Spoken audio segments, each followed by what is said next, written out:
جیب کو دیکھ لیا آپ نے اور اس کے مطابق کر لیا، لیکن یہ نہیں ہو سکتا کہ آپ اس کی قیمت کا تخمینہ لگا کے پھر کہیں یہ لو بندہ یہ لو کھا لو جاؤ. اب وہ تو نہیں کھائے گا نا، ہو سکتا ہے وہ کسی اور چیز میں خرچ کر دے، تو قرآن کی خلاف ورزی ہے. یہ میرے کہنے کا مقصد ہے کہ ہمیں قرآن کے الفاظ کا خیال رکھنا چاہیے. اور یہ فرمانی یہ اللہ کی حدود ہیں، یہ اللہ تعالیٰ نے جو ایک حدود قائم کر دی ہیں کہ اس حدود میں رہنا ہے، اس کے اندر رہتے ہوئے کام کرنا ہے، تو تمہیں کرنی چاہیے.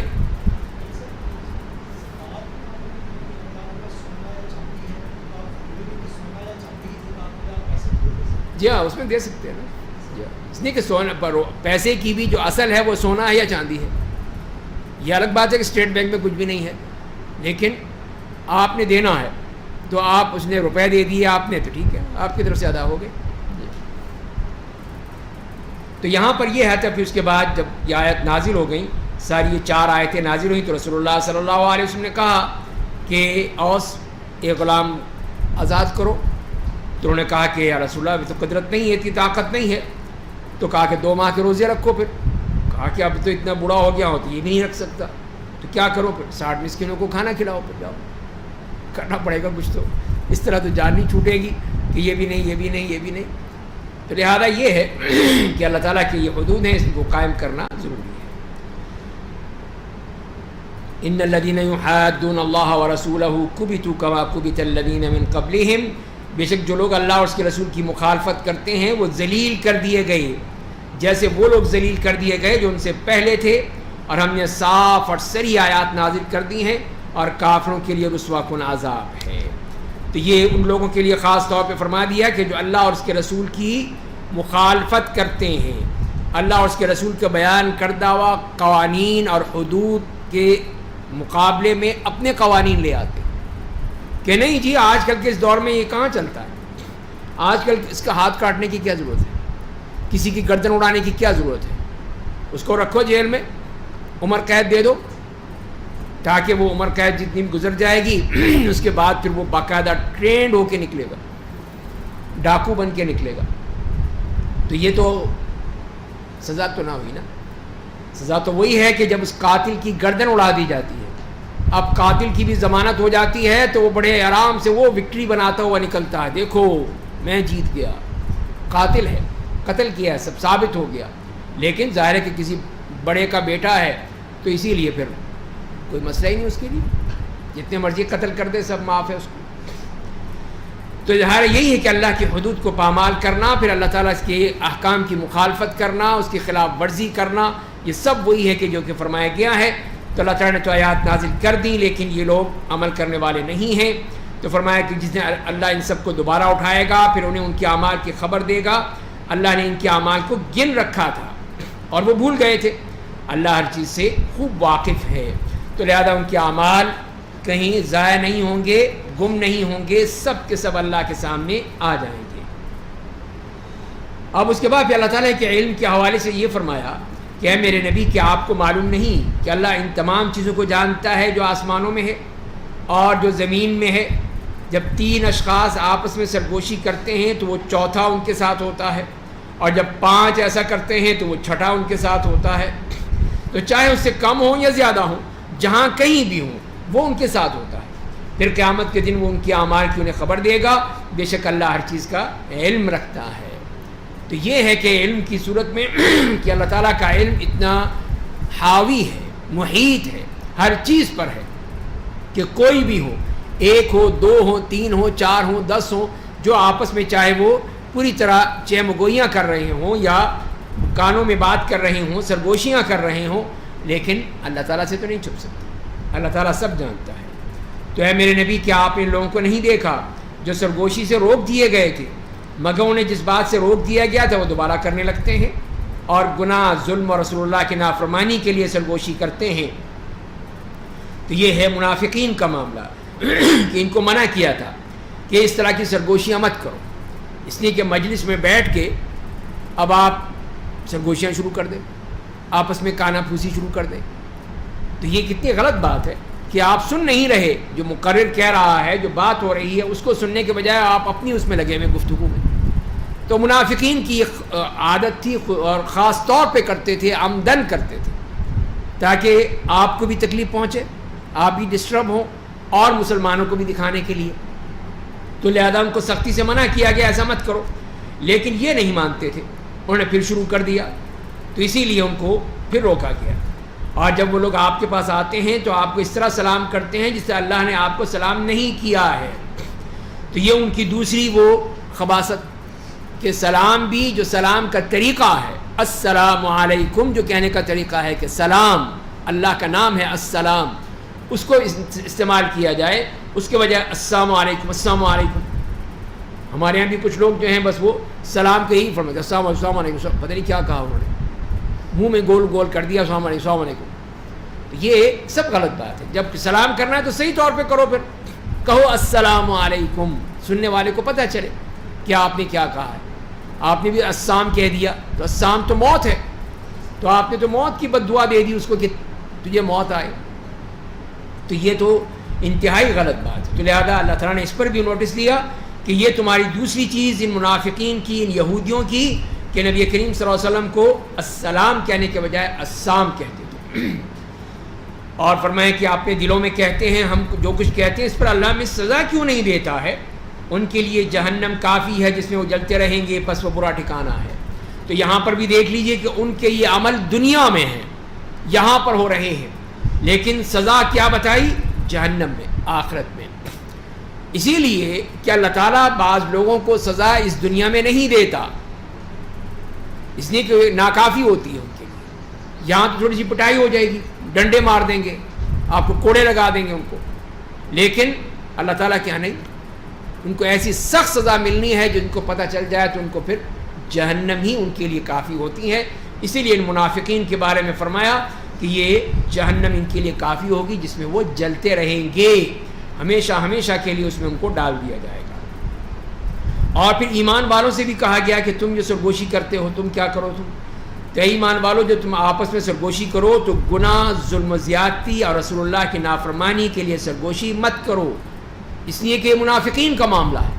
یہ نفاق کی علامت ہے کہ مسلمانوں کی محفلوں اور دو آدمی بیٹھ کے اپنی سرگوشیاں کر رہے ہیں. تو یہ منافقین کا طریقہ تھا، اسی لیے فرمایا کہ ایسا مت کرو تم. لیکن اگر کرنا ہے تو کیا ہے، نیکی اور تقوی کے لیے سرگوشی کر سکتے ہو، اچھی بات ہے، نیک بات ہے. کوئی ایسی تم بات کہنا چاہتے ہو تو کر لو، اور اس اللہ سے ڈرتے رہو جس کے پاس تم سب جمع کیے جاؤ گے.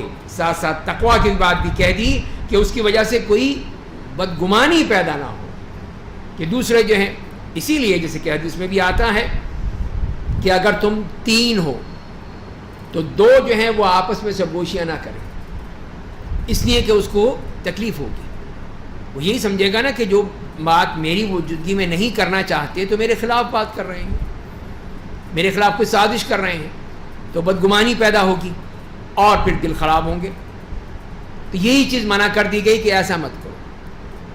اس کو چاہیے اگر انہوں نے بات کرنی بھی ہے تو اسے اجازت لے لیں کہ ہم نے کوئی اپنی پرائیویٹ بات کرنی ہے جس کا آپ سے کوئی تعلق نہیں ہے، ہم بات کرنا چاہتے ہیں، آپ اجازت دے دیں تو ہم کر لیں گے. اگر وہ اجازت دیتا ہے تو ٹھیک ہے کر لیجیے، نہیں اجازت دیتا تو پھر اجازت نہیں ہے، پھر آپ مت کریں بات میں. اسی طرح آج کل کے اس دور میں اپنی زبان میں بات کرنا، آپ دونوں کی ایک زبان ہے، اب تیسرا جو ہے وہ آپ کی پشتو نہیں جانتا تو پھر آپ نے اپنی پشتو شروع کر دی، تو ظاہر اس کو برا لگے گا نا کہ ضرور مجھے گالیاں دے رہے ہیں. تو اسی لیے تو یہ چیز بھی منع ہے کہ کسی اور کی جو زبان نہیں سمجھتا، ہم یا اپنے ہم 2 پاکستانی بیٹھے ہیں، تیسرا کوئی غیر ملکی ہے، اور ہم اپنی زبان میں شروع کر دیں اور وہ بیچارہ بیٹھا ہوا. اسی لیے غلط ہوگا کہ ہم اسے اجازت لیں یا اسی کی زبان میں بولیں جو کامن لینگویج ہے سب کی، وہ اس میں بات کریں. تو یہ ہے اللہ تعالیٰ کے احکام ہیں اور ہمیں بتا دیا گیا کہ اس طرح ہم نے کرنا ہے. اسی لیے فرمایا کہ بے شک سرگوشی شیطان کا کام ہے، یہ سب شیطانی دھندے ہیں تاکہ ایمان والے مغموم بنیں. حالانکہ یہ چیز اللہ کے حکم کے بغیر انہیں قطعی نقصان نہیں پہنچائے گی، بس مومنوں کو صرف اللہ پر بھروسہ کرنا چاہیے. تو یہ مجلس کے آداب ہیں. ایک مجلس میں بیٹھے ہوئے شخص اس طرح سرگوشیاں کرنا یہ مجلس کے آداب کے خلاف ہے. فرمایا کہ ایمان والو جب تم سے کہا جائے کہ اپنی مجلسوں میں دوسروں کو جگہ دو تو انہیں جگہ دیا کرو.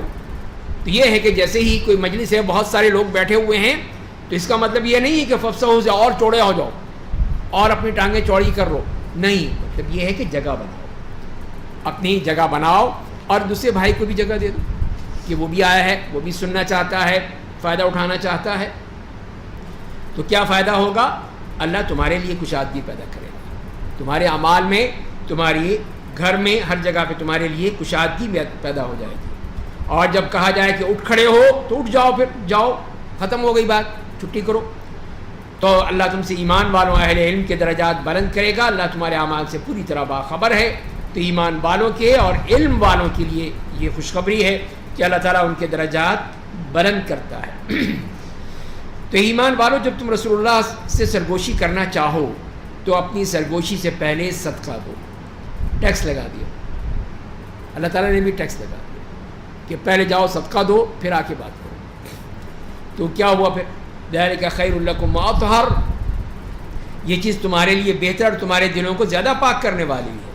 اگر صدقے کے لیے مال نہ ہو تو بے شک اللہ مغفرت کرنے والا، بے حد رحم کرنے والا ہے. تو بہرحال یہ کیا، لیکن اس پہ عمل نہیں ہو سکا. علی نہیں، شاید جیسے بعض روایت میں آتا ہے کہ انہوں نے اس پہ عمل کیا، لیکن اس کے بعد پھر یہ دوسری آیت نازل ہو گئی کہ چلو معاف کر دو، ٹیکس بھی معاف. تو اللہ تعالیٰ اس طرح اپنے ٹیکس کو بھی معاف کر دیتا ہے. تو کیا تم اس بات سے ڈر گئے کہ سرگوشی سے پہلے تمہیں صدقات دینے ہوں گے؟ بس جب کہ تم نے ایسا نہیں کیا، اللہ نے تمہارے گناہ معاف کر دیے، جاؤ چھٹی، معاف کر دیا. تو کیا کرو؟ نماز قائم کرو، زکوٰۃ دو، اللہ اور اس کے رسول کی اطاعت کرو. اللہ تمہارے اعمال سے پوری طرح باخبر ہے، وہ سب جانتا ہے کہ تم کیا کرنا چاہتے ہو اور کیا کہہ رہے ہو. فرمایا کہ کیا آپ نے ان لوگوں کو نہیں دیکھا کہ جنہوں نے ایک ایسی قوم سے دوستی کر لی جن پر اللہ ناراض ہو چکا ہے، جا کے یہ کافروں سے، یہودیوں سے، منافقین سے دوستیاں کرتے ہیں. یہ لوگ نہ وہ لوگ تم میں سے ہیں اور نہ ان میں سے، اور جانتے ہوئے جھوٹی بات پر قسم کھاتے ہیں. اور جب پوچھا جاتا ہے تو کہتے ہیں نہیں نہیں، ہم نے تو قسمیں کھا رہے تھے ہم. تو یہی فرمایا کہ یہ ہے ان کا معاملہ کہ یہ جا کے ان سے جا کے دوستیاں بناتے ہیں جن پہ اللہ کا غصہ نازل ہوا، خاص طور پہ یہودی، غضب اللہ علیہم. تو یہ ان سے جا کے دوستیاں کر رہے ہیں. اللہ نے ان کے لیے سخت عذاب تیار کر رکھا ہے، وہ بے شک بہت برے کام کرتے تھے. انہوں نے اپنی قسموں کو ڈھال بنا لیا ہے، بس انہوں نے لوگوں کو اللہ کی راہ سے روکا، اس لیے ان کے لیے رسوا کن عذاب ہے. ان کے لیے پھر اللہ کا عذاب ہے جنہوں نے اس طرح اپنی قسموں کے ذریعے سے جھوٹ بول بول کے اسی جھوٹ کو اور قسموں کو اپنی ڈھال بنا رکھا ہے تاکہ ہمیں کچھ نہ کہا جائے. تو فرمایا اللہ کو تو پتہ ہے کہ یہ کیا کہہ رہے ہیں. ان کا مال اور ان کی اولاد اللہ کے مقابلے میں انہیں کچھ بھی کام نہیں آئے گی. وہ جہنمی لوگ ہیں، وہ جہنم میں ہمیشہ رہیں گے. فرمایا کہ جس دن اللہ ان سب کو دوبارہ اٹھائے گا تو وہ اس کے آگے اس طرح قسم کھائیں گے جس طرح تمہارے سامنے کھاتے ہیں، اور سمجھیں گے کہ وہ اپنے آپ کو کچھ فائدہ پہنچا سکیں گے. جان لیجئے کہ وہی لوگ پکے جھوٹے ہیں کہ دنیا میں تو قسمیں کھاتے تھے آپ کے سامنے، لیکن یہ منافق اتنے برے ہیں کہ اللہ کے سامنے بھی وہاں پہ بھی جھوٹی قسمیں کھانے کی کوشش کریں گے کہ جیسے دنیا میں کام چل گیا نا، کوئی نہیں کسی نے پوچھا تو لہذا وہاں پہ بھی چل جائے گا. حالانکہ آخرت کا معاملہ تو بالکل مختلف ہے. آخرت میں کیسے ہو سکتا ہے کہ دنیا کی طرح سب کچھ چل جائے؟ یہ نہیں ہو سکتا. اسی لیے فرمایا کہ یہ سب جھوٹے لوگ ہیں اور شیطان ان پر مسلط ہو گیا ہے اور ان کے دل سے اللہ کی یاد بھلا دی ہے. وہی لوگ شیطان کے گروہ کے افراد ہیں. جان لیجئے کہ شیطان کا گروہ ہی خسارہ اٹھانے والا ہے. یہ ہے حزب الشیطان، شیطانی پارٹی، کہ جس میں یہ لوگ ہیں کہ جن کے اوپر شیطان حاوی ہو چکا ہے، پوری طرح ان پر مسلط ہو گیا ہے کہ جو کام بھی شیطان کہتا ہے فوراً اس پر عمل کرتے ہیں، اس کے لیے وہ تیار ہے. تو فرمایا کہ یہ ہیں وہ حزب الشیطان. تو اللہ تعالیٰ نے اس طرح یہاں پہ دو ہی پارٹیاں بنا دی، حزب الشیطان اور حزب اللہ. اللہ کی پارٹی، شیطان کی پارٹی، اور کوئی پارٹی نہیں ہے. تو باقی پارٹیاں کیا ہیں؟ یہ سب حزب الشیطان ہے، اس لیے کہ حزب اللہ تو ہے ہی نہیں. تو ساری یہ شیاطینی احزاب تو ہیں جو موجود ہیں ہمارے ملک میں، تو سب یہ شیطانی پارٹیاں ہیں، حزب اللہ کوئی نہیں ہے اس میں. تو فرمایا کہ یہ ہیں وہ شیطانی پارٹی کے لوگ اور وہ خسارے میں ہی ہیں. ان الذين يحادون الله ورسوله اولئك في الاذلين، بے شک جو لوگ اللہ اور اس کے رسول کی مخالفت کرتے ہیں وہی لوگ ذلیل ترین قوموں میں سے ہیں، انتہائی ذلیل لوگ ہیں جو ہر بات میں اللہ اور اس کے رسول کی مخالفت کرنا ہی اپنا فرض سمجھتے ہیں، کہ جو اللہ نے کہا ہے اس کی مخالفت ہی کرنی ہے، اس پہ عمل نہیں کرنا۔ فرمایا کہ میں نے اللہ نے یہ بات لکھ دی ہے کہ یقیناً میں اور میرے پیغمبران ہی غالب رہیں گے، وہی ان کے لیے غلبہ ہے، بے شک اللہ بڑی قوت والا زبردست۔ جو لوگ اللہ اور یوم آخرت پر ایمان رکھتے ہیں انہیں آپ ان لوگوں سے محبت کرتے ہوئے نہیں پائیں گے جو اللہ اور اس کے رسول کی مخالفت کرتے ہیں۔ جو اللہ اور اس کے رسول کی مخالفت کرے اس سے محبت کرے، یہ نہیں ہو سکتا۔ اسی کی مثال جیسے ہمیں ملتی ہے کہ نبی کریم صلی اللہ علیہ وسلم نے فرمایا کہ لا تمنعوا اماء اللہ مساجد اللہ، کہ اللہ کی بندیوں کو اللہ کی مسجدوں سے مت روکو۔ تو حضرت عبداللہ ابن عمر کے ایک بیٹے نے کہہ دیا کہ نہیں ہم تو روکیں گے، واللہ لا نمنعہن۔ عبداللہ ابن عمر اتنے سخت ناراض ہوئے کہ آج سے میں اب تیرے سے بات نہیں کروں گا۔ تو اللہ اور اس کے رسول کے اللہ کی بات کے سامنے کہتا ہے کہ نہیں، اللہ کے رسول کی بات ہو رہی ہے تو کہہ رہا ہے نہیں میں نہیں بات کروں گا، مرتے دم تک بات نہیں کی۔ یہ ہے قرآن نے جو کہہ رہا ہے کہ یہ ہیں وہ لوگ کہ جن میں اللہ پر اور قیامت کے دن پر ایمان رکھتے ہیں، تو وہ ایسے لوگوں کے ساتھ کوئی ان کا معاملہ نہیں ہوتا، کوئی محبت نہیں ہوتی، کوئی تعلق نہیں ہوتا، اور چاہے وہ ان کے باپ ہوں، بیٹے ہوں، بھائی ہوں، خاندان والے ہوں، کوئی ہوں، ان سے کوئی تعلق نہیں۔ اسی جو اللہ اور اس کے رسول کا مخالف ہو وہ کہاں وہ مومن ہے؟ تو مومن تو یہ دیکھتا ہے۔ تو فرمایا انہی لوگوں کے دلوں میں اللہ نے ایمان کو راسخ کر دیا ہے، ان کی تائید اپنی نصرت خاص سے کی ہے۔ اللہ انہیں ایسی جنتوں میں داخل کرے گا جن کے نیچے نہریں جاری ہوں گی، ان میں وہ ہمیشہ رہیں گے۔ اللہ ان سے راضی ہو گیا اور وہ اس سے راضی ہو گئے، یہ اللہ کی طرف سے ان کو ایوارڈ مل گیا۔ یہ ہے اللہ تعالیٰ کی طرف سے ان کے لیے سرٹیفکیٹ کہ اللہ ان سے راضی، وہ اللہ سے راضی۔ تو اللہ کی رضامندی کتنی بڑی ان کے لیے نعمت ہے۔ وہی اللہ کی جماعت کے لوگ ہیں، یہ ہے حزب اللہ۔ آگاہ رہی اللہ کی جماعت کے لوگ ہی کامیاب ہونے والے ہیں، ان کے لیے کامیابی ہے جو حزب اللہ ہے۔ اب یہ نہیں ہے کہ کوئی اپنی پارٹی کا نام حزب اللہ رکھ دے تو وہ یہی بن جائے گا، یہ نہیں ہو سکتا کہ میں حزب اللہ میں ہی ہوں بس۔ تو اسی لیے کسی نے جماعت المسلمین نام رکھ لیا تو سمجھے کہ اب میں جو امام ہوں وہی ہے جو حدیث میں آیا ہے، جماعت المسلمین وہی ہے جو حدیث میں آیا ہے، اب میں اس لیے کہ میں نے کہہ دیا کہ جماعت المسلمین، تو یہ اس طرح نہیں ہوتا۔ تو حزب اللہ سے مراد یہ کہ نام رکھنے سے وہ حزب اللہ نہیں بن جاتے جب تک کہ وہ اللہ والے کام نہیں کریں گے، اللہ اور اس کے رسول کی بات نہیں مانیں گے، اس کے مطابق ہی وہ حزب اللہ ہوگا، اور وہ مفلحون فرمایا ہے کہ وہ تو کامیاب ہے۔ تو کامیابی پھر ان کے لیے ہے جو اللہ اور اس کے رسول کے احکام کے مطابق زندگی بسر کرتے ہیں، ان کے لیے یہ کامیابی ہے۔ اگلی سورت سورۃ الحشر ہے، مدنی سورت ہے، اس میں 24 آیات ہیں۔ بسم اللہ الرحمن الرحیم۔ سبح للہ ما فی السماوات وما فی الارض وهو العزیز الحکیم۔ تو یہاں پر یہ آئے سورت جو کہ سورۃ الحشر کہلاتی ہے، اس کا بھی پس منظر یہ ہے کہ مدینے کے قرب و جوار میں مشہور 3 یہودی قبائل رہتے تھے، 3 تھے، اور بھی تھے لیکن دور دراز تھے، لیکن مدینے کے ارد گرد جو تھے ان علاقوں میں بنی قینقاع، بنی نضیر اور بنی قریظہ۔ تو یہ لوگ 132 عیسوی میں وہ وہاں سے جب رومیوں نے مظالم کیے تھے تو فلسطین سے بھاگ کر یہ حجاز آ گئے۔ کوئی آس پاس کی جتنی بستیاں تھیں، تیمہ ہے، وادی قرا ہے، فدق ہے، خیبر ہے، اس میں آ کے آباد ہو گئے، وہاں سے بھاگ کر آئے فلسطین سے، تو جہاں پہ بھی موقع ملا۔ تو بہرحال لیکن یہ لوگ مشہور تھے اپنی سود خوری اور چالاکی سے، تجارت، اور مدینے میں جو رہتے تھے اکثر وہ سنار ہوتے تھے، سونے کا کام کرنے والے، اور سود خور، سود پہ پیسہ دینے کے لیے۔ تو یہ تھا ان کا معاملہ۔ تو یہ آ کر مدینے میں آ کے کچھ لوگ ٹھہر گئے، تو ظاہر ہے وہ وہیں کے ہو گئے۔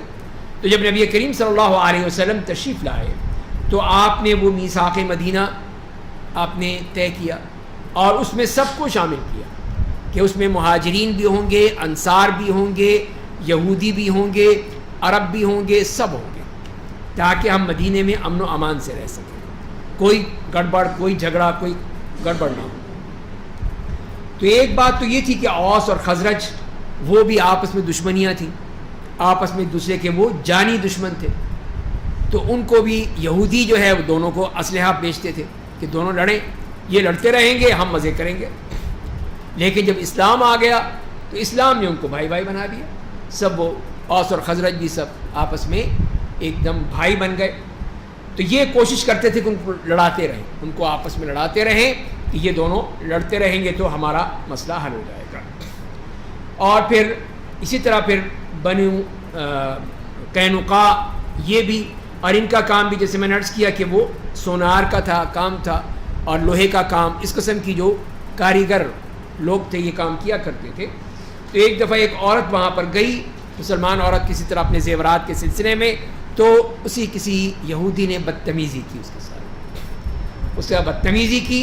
ایک مسلمان تھا، اس کو غصے میں اشتعال آیا، اس کو فوراً اس کی چھٹی کر دی، قتل کر دیا. یہودیوں نے مل کر اس کو مار دیا. یہ خلاف ورزی ہو گئی پھر میثاق مدینہ کی، آپ نے ان کو چلتا کیا تو وہ چلے گئے. تو بنو قینقاع بھی اس طرح نکلے. اب یہاں پہ یہ بنو نضیر کا معاملہ جو ہے وہ یہاں پر بتایا ہے کہ ان لوگوں نے بھی جنگ احد کے ایام میں منافقین کو اکسانے اور اپنی فطری خباثت کی وجہ سے کوشش کی کہ وہ کسی طرح مسلمانوں کے خلاف سازشیں کریں. یہ ان کا پورا طریقہ تھا جو انہوں نے کیا. اور جا کر آپ صلی اللہ علیہ وسلم خود گئے، ایک مسلمان نے مار دیا تھا وہ یہودی کو، جو مسئلہ بنا یہودی کو مار دیا. تو آپ خود گئے کہ بھائی دیت دے لو، جان ختم چھوڑو. وہ نہیں، اب تو یہ موقع ملا ہے ہم تو ماریں گے. بلکہ یہاں تک کیا کہ جب آپ تشریف لے گئے اور وہاں پر بیٹھے ہوئے تھے ان کے محلے میں کسی دیوار کے سائے میں یا کہیں ایسی جگہ پر، تو انہوں نے کسی کو بھیجا کہ جاؤ اوپر سے کوئی بڑا سا پتھر لے کے پھینکو، ختم ہو جائیے. نعوذ باللہ نبی کریم صلی اللہ علیہ وسلم کو ہی مارنے کی انہوں نے سازش کی. اللہ تعالیٰ نے بتا دیا آپ کو کہ یہ آپ کے خلاف سازش ہو رہی ہے یہاں پر. آپ فوراً وہاں سے نکلے اور سیدھے اپنے مدینہ آ گئے، گھر آ گئے، مدینہ آ گئے. تو صحابہ کرام کو یہ پتہ چلا، وہ بھی آ گئے. تو آپ نے کہا کہ یہ دیکھو یہ انہوں نے سازش کی ہے. تو یہ ایک سازش تھی ان کی، اور اس کے لیے پھر اللہ کا حکم آ گیا کہ اب ان کو یہاں نہیں چھوڑا جائے گا، اب نہیں یہ ان کو برداشت کیا جا سکتا. یہ جھوٹے ہیں، سازشی ہیں، انتہائی خبیث آدمی ہیں. تو اس طرح پھر ربیع الاول 4 ہجری میں ان کا محاصرہ کر لیا. چند ہی دن میں یہ لوگ تیار ہو گئے کہ ہمیں جانے دیں، ہم چھوڑ کے چلے جاتے ہیں. تو ٹھیک ہے، پھر آپ نے اجازت دے دی کہ وہ اپنے اسلحہ نہیں لے کے جائیں گے، اسلحے کے علاوہ جو بھی ایک اونٹ پر سامان لے جا سکتے ہیں لے جائیں اور چلے جائیں، یہاں سے دفع ہو جائیں. اور اس طرح ان کو بھی مدینے سے نکال دیا گیا. تو یہ ہے وہ اول الحشر جس کے بارے میں قرآن نے یہاں پر ذکر کیا. اور ابتدا اس بات سے کہ آسمان اور زمین میں جتنی چیزیں ہیں سب اللہ کی تسبیح بیان کرتی ہیں، وہ بڑا زبردست، بڑی حکمتوں والا ہے. اسی نے اہل کتاب، یہ اہل کتاب یہودی، کافروں کو ان کے گھروں سے نکال کر ان کے پہلے حشر یعنی پہلی جلاوطنی کی جگہ پہنچا دیا. تو پہلی جلاوطنی یہی اس لیے کہ ان کو مدینے سے نکالا گیا اور وہاں یہ خیبر میں چلے گئے. وہاں یہودی بستیاں تھیں، یہودی قبائل تھے، ان کا قلعہ تھا، یہ وہاں جا کے آباد ہو گئے. اور وہاں سے پھر ان کی جو ریشہ دوانیاں تھی ختم نہیں ہوئی. نبی کریم صلی اللہ علیہ وسلم نے غزوہ خیبر ہوا لیکن آپ نے ان کو نکالا نہیں، ان کے ساتھ معاہدہ کیا اور وہ کھجوریں ملتی نہیں. لیکن جب ان کی باتیں بڑھ گئیں حضرت عمر نے ان کو وہاں سے بھی نکال دیا، یہاں سے بھی نکلو، دفع ہو جاؤ یہاں سے. تو اس کے بعد یہ وہاں سے چلے گئے.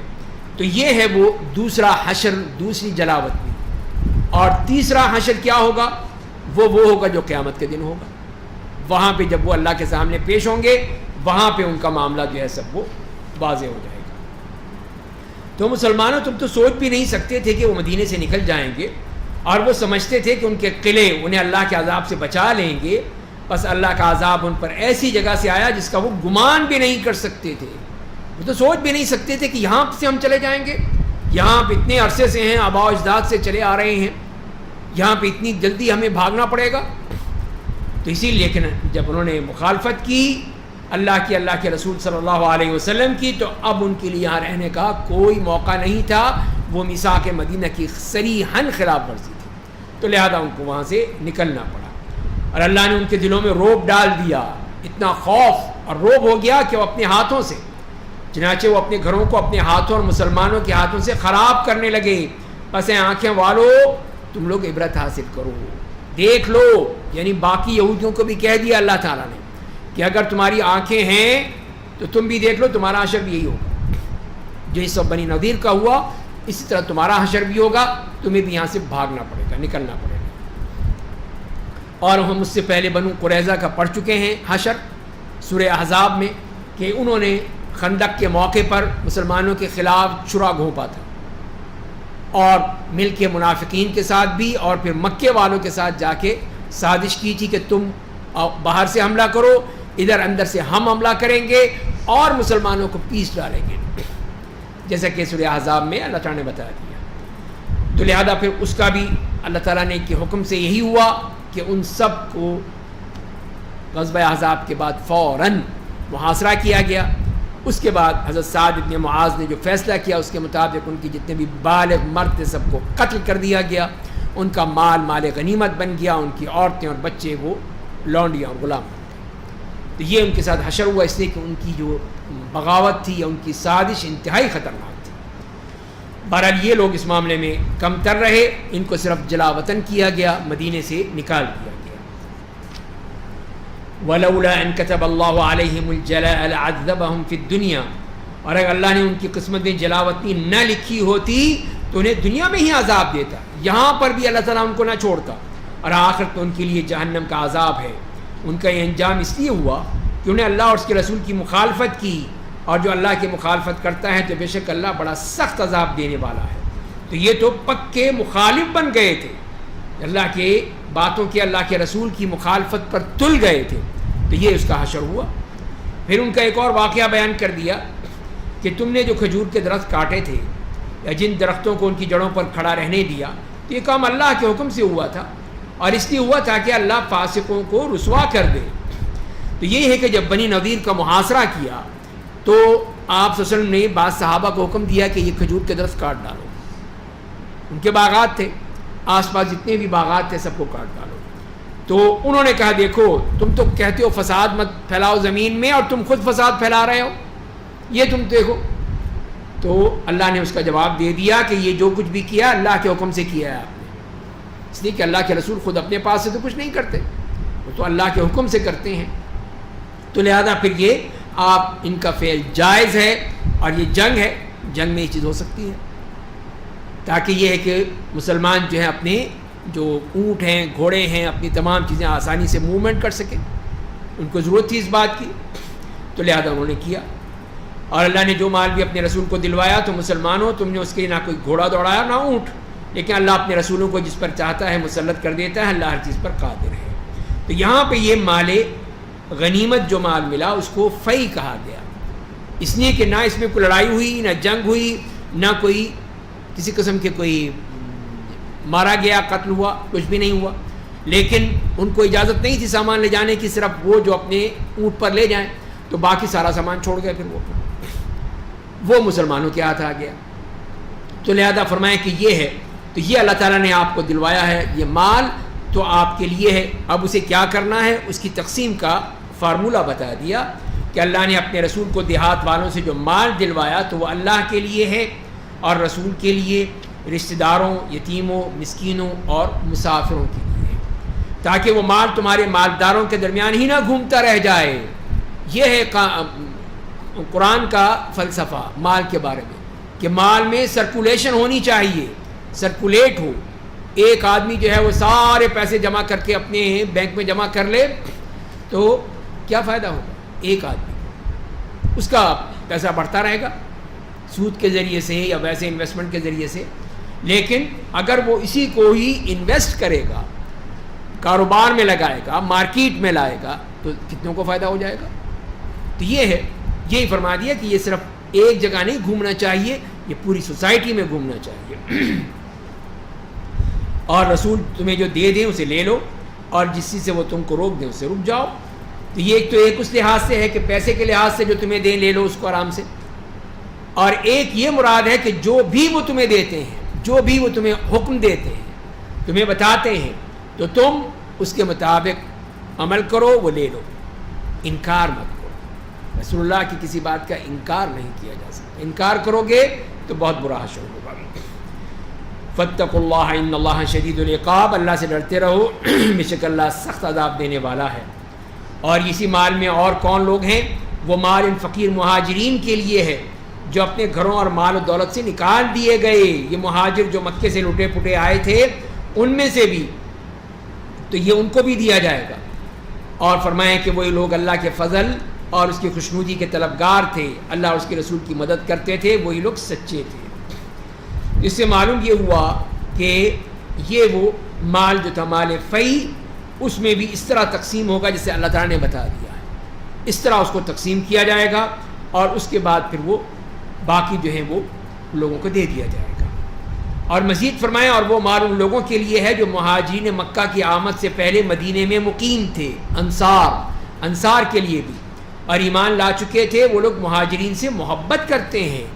ان مہاجرین کو جو مال غنیمت دیا گیا ہے اس لیے وہ اپنے دلوں میں کوئی تنگی اور حسد نہیں محسوس کرتے کہ ان کو کیوں دے دیا ہمیں نہیں دیا. تو ایسا معاملہ نہیں ہے، بلکہ وہ تو خوش ہیں کہ ہمارے بھائیوں کو مل گیا، ہمارے بھائی مکے سے آئے تھے لٹے پٹے، ان کو اللہ نے دے دیا، تو لہذا اس میں کوئی تنگی نہیں ہے. اور وہ انہیں اپنے آپ پر ترجیح دیتے ہیں اگرچہ وہ خود تنگی میں ہوں. تو یہی ہے ان لوگوں نے، انصار نے اپنے مہاجر بھائیوں کے لیے اپنے گھر، اپنا مال، ہر چیز ان کے آگے رکھ دی، لے لو جو لینا ہے لے لو. اپنے گھروں کو، اپنے مال کو، اپنی ہر چیز کو انہوں نے کہہ دیا. عبد الرحمن ابن عوف سے تو ان کے ایک انصاری بھائی نے کہا کہ میری 2 بیویاں ہیں، میں ایک بیوی کو طلاق دیتا ہوں، عزت کے بعد تم مجھ سے شادی کرو. اس حد تک انتہا ہے. میں نے کہا کہ نہیں، بارک اللہ فی مالک و اہلک، اللہ تعالیٰ تمہیں تمہارے مال میں، تمہارے گھر میں برکت دے، مجھے منڈی کا راستہ بتا دو، بس منڈی کہاں ہے. اور پھر وہ جاتے ہیں، کاروبار کرتے ہیں، تجارت کرتے ہیں، اللہ تعالیٰ ان کو بہت دیتا ہے. پھر وہ شادی کر لیتے ہیں وہاں پر. تو آپ جب دیکھتے ہیں کہ ان کے وہ جسم کپڑوں پہ کوئی چیز لگی ہوئی ہے، کیا بھائی یہ کیا ہے؟ یہ میں نے شادی کی ہے، چلو ولیمہ کرو. تو یہ دیکھیے کہ کس طرح اللہ تعالیٰ نے مدد فرمائی ان مہاجرین کی کہ جنہوں نے خوددار تھے. یہ نہیں ہے کہ وہ انصار کے ہی گھروں میں جا کے بیٹھ گئے کہ جاؤ تم باہر نکلو ہم تمہارے گھر میں بیٹھیں گے، ایسا نہیں. بلکہ انہوں نے، ان مہاجرین نے بھی عزت نفس کا خیال رکھا اور انصار نے بھی ہر طرح سے ان کی مدد کی، کوئی انکار نہیں کیا.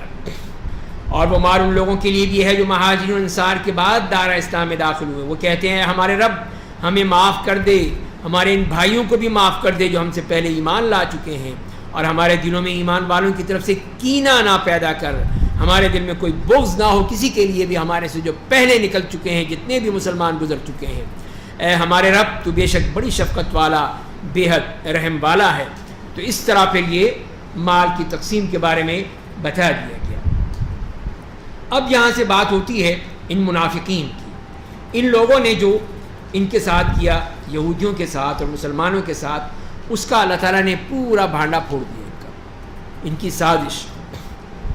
تو فرمایا کہ الم تر الی الذین نافقوا، کیا آپ نے منافقین کو نہیں دیکھا کہ وہ اپنے اہل کتاب کافر بھائیوں سے کہتے ہیں اگر تم اپنے گھروں سے نکالے گئے تو ہم بھی تمہارے ساتھ نکلیں گے. یہ پہلی بات انہوں نے کہ اگر تمہیں کہا گیا، تمہیں نکالا گیا تو ہم بھی ساتھ ہیں، ہم بھی تمہارے ساتھ نکلیں گے، قدم بڑھاؤ ہم تمہارے ساتھ ہیں.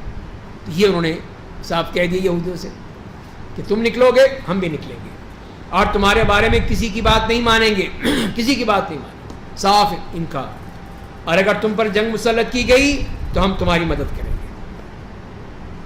دو آفرز دے رہی ہیں، نکالے گئے تو ہم بھی نکلیں گے، جنگ ہوئی ہم تمہاری مدد کریں گے. لیکن جواب کیا آیا؟ اللہ گواہی دیتا ہے وہ بلا شبہ جھوٹے ہیں، جھوٹ بول رہے ہیں، سب جھوٹی باتیں کر رہے ہیں، کوئی کسی قسم کی نہیں کریں گے، سب جھوٹے ہیں، پرلے درجے کے جھوٹے. اسی لیے فرما دیا اللہ تعالیٰ نے واضح طور پر اگر وہ نکال دیے گئے تو منافقین کے ساتھ نہیں نکلیں گے. اور یہی ہوا، جیسے وہ نکلے صاحب وہیں دبک کے بیٹھ گئے، کوئی نہیں نکلا، صرف جھوٹے تھے. اور اگر انہیں جنگ کرنی پڑی تو وہ ان کی مدد نہیں کریں گے، نہیں کر سکیں گے، اس لیے کہ جھوٹے لوگ ہیں. اور اگر انہوں نے ان کی مدد کی بھی تو وہ پیٹ پھیر کر بھاگ پڑیں گے. جب دیکھے گا نا مار پڑ رہی ہے سب بھاگ لیں گے، کوئی منافق بنی بیٹھا رہے گا. پھر ان کی کسی جانب سے مدد نہیں کی جائے گی، کوئی مدد کرنے کے لیے نہیں آئے گا، نہ مکے والے آئیں گے نہ کوئی اور آئے گا، سب یہ جھوٹے لوگ ہیں۔ تو بنی نذیر تو اسی انتظار میں تھے کہ یہ منافقین نکلیں گے، جب دیکھ لیا انہوں نے کہ یہ تو کچھ بھی نہیں ہے، یہ تو سارے ویسے ہی ہیں، بس باتوں کیا کہنے چاہیے کہ وہ کاغذی شعر، تو لہٰذا کیا فائدہ ان سے، تو سمجھ گئے اب کوئی فائدہ نہیں۔ تو اسی لیے انہوں نے کہا کہ رسول اللہ سے کہ آپ معاف کر دیجئے، ہمیں نکلنے دی جانے دیجئے، پھر کہا ٹھیک ہے جاؤ پھر۔ تو یہ ہے منافقین کا معاملہ۔ تو اسی لیے فرمائیں کہ مومنوں، منافقوں کے دلوں میں اللہ سے زیادہ تمہارا خوف ہے۔ ایسا اس لیے ہے کہ وہ ناسمجھ لوگ ہیں، وہ جانتے تھے کہ اگر آج ہم نے یہودیوں کی حمایت کی تو کل ہماری باری آ جائے گی، یہ مسلمان پھر ہمیں ماریں گے۔ اللہ کا خوف تو ہے ہی نہیں، جھوٹے ہیں، تو مسلمانوں کا خوف ان کے دل میں بیٹھ گیا کہ ہماری شامت آ جائے گی، ہم مارے جائیں گے۔ تو یہ پھر فرما دیا کہ یہود اور منافقین اکٹھے ہو کر تو مسلمانوں سے جنگ نہیں کریں گے، یہ ہو ہی نہیں سکتا۔ یہ یہودی اور منافق مل جائیں تو لہذا منافق وہیں دبک کے بیٹھ گئے، یہودیوں کو بھاگنا پڑا۔ تو فرمایا کہ مگر قلعہ بند بستیوں میں چھپ کر یا دیواروں کی آڑ سے، یہ اللہ تعالیٰ نے بتا دیا ان یہودیوں کا معاملہ کہ یہودی اگر تم پر حملہ کریں گے بھی تو مورچے بنائیں گے، دیواروں کی آڑ میں کھڑے ہوں گے یا بند قلعوں میں سے حملہ کریں گے، ویسے ان کی ہمت نہیں ہے۔ آج بھی دیکھ لیجئے کہ وہی جب انہوں نے یہودیوں نے کیا تھا کہ وہ بارلیو لائن بنائی تھی مصر کے خلاف، کہ وہ اتنی جو کنکریٹ کی تھی، کنکریٹ کی وہ مسلح ایسے وہ مورچے بنائے تھے جیسے ساری عمر وہیں رہنا ہے انہوں نے۔ اور اس وقت جب جنگ ہوئی تھی جس کو وہ اکتوبر کی جنگ کہتے ہیں مصری، تو انہوں نے اس پر حملہ کیا، اس پہ بمباری کی، اور وہ سارے ان کے جو کنکریٹ کے بنے ہوئے مورچے تھے سارے اڑا دیے۔ تو وہ رمضان میں ہوئی تھی جنگ، اور اللہ نے مدد فرمائی اس لیے کہ وہ اللہ کے کلمہ لے کر آگے بڑھے تھے، اور پورا جو سینا کا جزیرہ ہے یہ سارا واپس ان سے چھین لیا اور اس پر قبضہ واپس ان کا ہو گیا۔ اب اس کو بھی بیچنے پہ تلے ہوئے ہیں کہ وہاں پہ پوری صدی کا جو وہ ایک سودا کر رہے ہیں کہ فلسطینیوں کو اس میں آباد کر دیں اور یہ سارا فلسطین جو ہے وہ دے دیں یہودیوں کو۔ اب یہ اس کی تیاری ہو رہی ہے، اللہ نہ کرے وہ کامیاب ہو۔ تو بہرحال یہ ہے۔ دوسری بات کہ اب اسرائیل نے اپنی جتنی بھی پوری باؤنڈری ہے اس پر دیواریں بنا رکھی ہیں، ایک دیوار نہیں، تین دیواریں ہیں۔ اتنا ڈر ہے ان فلسطینی بچوں سے جو صرف غلیل سے، پتھر سے ان کو مارتے ہیں، بس کچھ نہیں ان کے ہاتھ۔ اب جو انہوں نے میزائل بنائے تو اس نے ان کے جو گھروں کو پہنچ گئے ان کے میزائل فلسطینیوں کے، تو وہ پاگل ہو گئے اور غزہ پہ بمباری کر کے اس کو انہوں نے بالکل ہی تباہ کر دیا۔ تو وہاں دیکھیں ان کی وہ دیوار کہ ایک وہ سیمنٹ کی دیوار ہے، کنکریٹ کی دیوار، اور اس کے اوپر خاردار تاریں لگی ہوئی ہیں۔ ایک اور دیوار ہے اندر، اس میں خاردار تاریں ہیں۔ اس کے بعد پھر ایک روڈ ہے جس کے اوپر 24 گھنٹے جو ہے وہ ان کی وہ پیٹرولنگ ہوتی ہے۔ پھر اس کے بعد ایک دیوار ہے، تب بھی ان کو چین نہیں ہے۔ تو اللہ تعالیٰ نے غلط تو نہیں کہا کہ وہ قلعہ بند بستیوں میں چھپ کر یا دیواروں کی آڑ سے، تو یہ دیواریں بنا کے رہیں گے وہ، اس لیے کتنا خوف ہے مسلمانوں کا کہ وہ کبھی بھی اس میں آرام سے نہیں رہ سکتے۔ ان کا آپس کا اختلاف شدید ہے، یہ کیسے دونوں آپس میں مل سکتے ہیں؟ آپ انہیں ایک ساتھ سمجھتے ہیں، حالانکہ ان کے دل ایک دوسرے سے الگ ہیں۔ ایسا اس لیے ہے کہ وہ بے عقل لوگ ہیں، بے وقوف ہیں، سمجھتے نہیں ہیں۔ اور ان کا معاملہ کیا ہے؟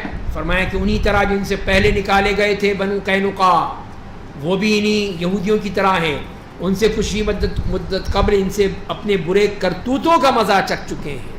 تو بنو قینقاع نے وہی کیا جیسے میں نے عرض کیا، آپ کو بتایا، تو ان کو بھی نکالا گیا، اور اس کے بعد یہ بنو نذیر بھی انہوں نے کیا تو ان کے ساتھ بھی وہی سلوک ہوا، ان کو بھی نکال دیا گیا، اور آخرت میں ان کا دردناک عذاب ہے ان کے لیے۔ اور اس کی مثال اللہ تعالیٰ نے کیسی دی کہ وہ لوگ شیطان کے مانند ہیں۔ شیطان، یہ منافقین کیسے ہیں؟ شیطان کی طرح۔ اس نے بھی کیا کہا جب اس نے انسان سے کہا کہ کفر کرو، کفر کرو، اللہ کا حکم نہ مانو، اور جب اس نے کفر کیا تو کہا میں تم سے بری ہوں، میرا اب کوئی تعلق نہیں ہے، جاؤ مزے کرو۔ اب اس لیے کیا کہہ رہا ہے؟ میں بے شک اللہ رب العالمین سے ڈرتا ہوں۔ شیطان کہہ رہا ہے، یہ دیکھیں جب مصیبت آتی ہے نا تو یہ کرتا ہے، جیسے غزوہ بدر میں کیا، کافروں کو لے آیا، ابو جہل سمیت سب کو لے آیا وہاں پر کہ آ جاؤ آ جاؤ، کوئی بات نہیں، وہاں پہ خوب مزے کرنا، خوب شراب لٹانا، خوب وہاں پہ جشن منانا، ابو جہل کی سنت۔ تو وہاں پہ پھر وہ سب پہنچ گئے، اور جب رسول اللہ آ گئے، آپ کے لشکر آ گیا، مسلمان آ گئے، فرشتے آ گئے، تو ان سے کہنے کا دیکھ لو میں جو دیکھ رہا ہوں تم نہیں دیکھ رہے ہو، میں جا رہا ہوں، جاؤ بھگتو تم اور چوپو، خود بھاگ لیا پھر، اور پھر ان کافروں کو مزہ آ گیا۔ تو وہی چیز یہاں فرمائی کہ یہی معاملہ ہے اس شیطان کا۔ تو منافقین نے بھی ایسے کیا، پہلے ان کو سبز باغ دکھاتے رہے کہ ہم تمہارے ساتھ ہیں، ہم تمہارے ساتھ ہیں، یہ تم نکالے گئے تو ہم بھی نکلیں گے، تم سے جنگ ہوئی تو ہم بھی جنگ کریں گے، اور یہ کریں گے اور وہ کریں گے، اور جب رسول اللہ صلی اللہ علیہ وسلم محاصرہ کر لیا تو اپنے گھر میں دبک کے بیٹھ گئے کہ نہیں ہم نہیں کچھ کر سکتے، ہمارا یہ ہے، تم خود ہی دیکھ لو۔ تو اس وقت یہودیوں کو سمجھ آ گئی کہ یہ تو واقعی جھوٹے لوگ ہیں۔ فرمایا کہ یہ ہے سب یہ شیطانی کاروبار ہے، شیطان کا معاملہ ہے۔ تو کیا نتیجہ کیا ہوا؟ فَكَانَ عَاقِبَتَهُمَا أَنَّهُمَا فِي النَّارِ خَالِدَيْنِ فِيهَا، چنانچہ ان دونوں کا انجام یہ ہوا کہ وہ دونوں ہی جہنم رسید ہوئے، وہاں وہ ہمیشہ رہیں گے، اور ظالموں کو یہی سزا ہے۔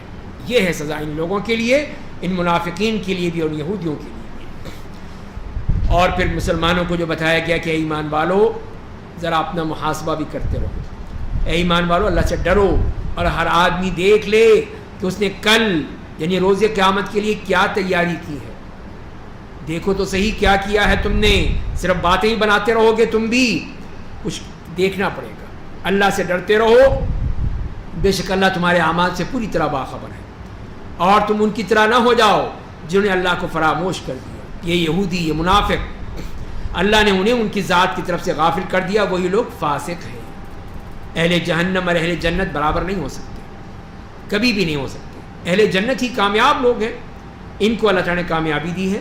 اگر ہم اس قرآن کو کسی پہاڑ پر اتار دیتے تو آپ اسے اللہ کے حضور جھکا ہوا اور اس کے خوف سے پھٹا ہوا پاتے، تو یہ پہاڑ اس کو برداشت نہ کر پاتا ہے، اس قرآن کو ریزہ ریزہ ہو جاتا ہے، اس لیے کہ یہ قرآن ہے، اس کی ایک طاقت ہے، ایک طاقت اس کی جو وہ جسمانی طاقت ہے، ایک اس کی معنوی طاقت ہے۔ تو جسمانی طاقت تو یہ ہے کہ پہاڑ بھی اس کو برداشت نہیں کر سکتا، اس پہ رکھا جائے گا تو وہ بھی ریزہ ریزہ ہو جاتا ہے۔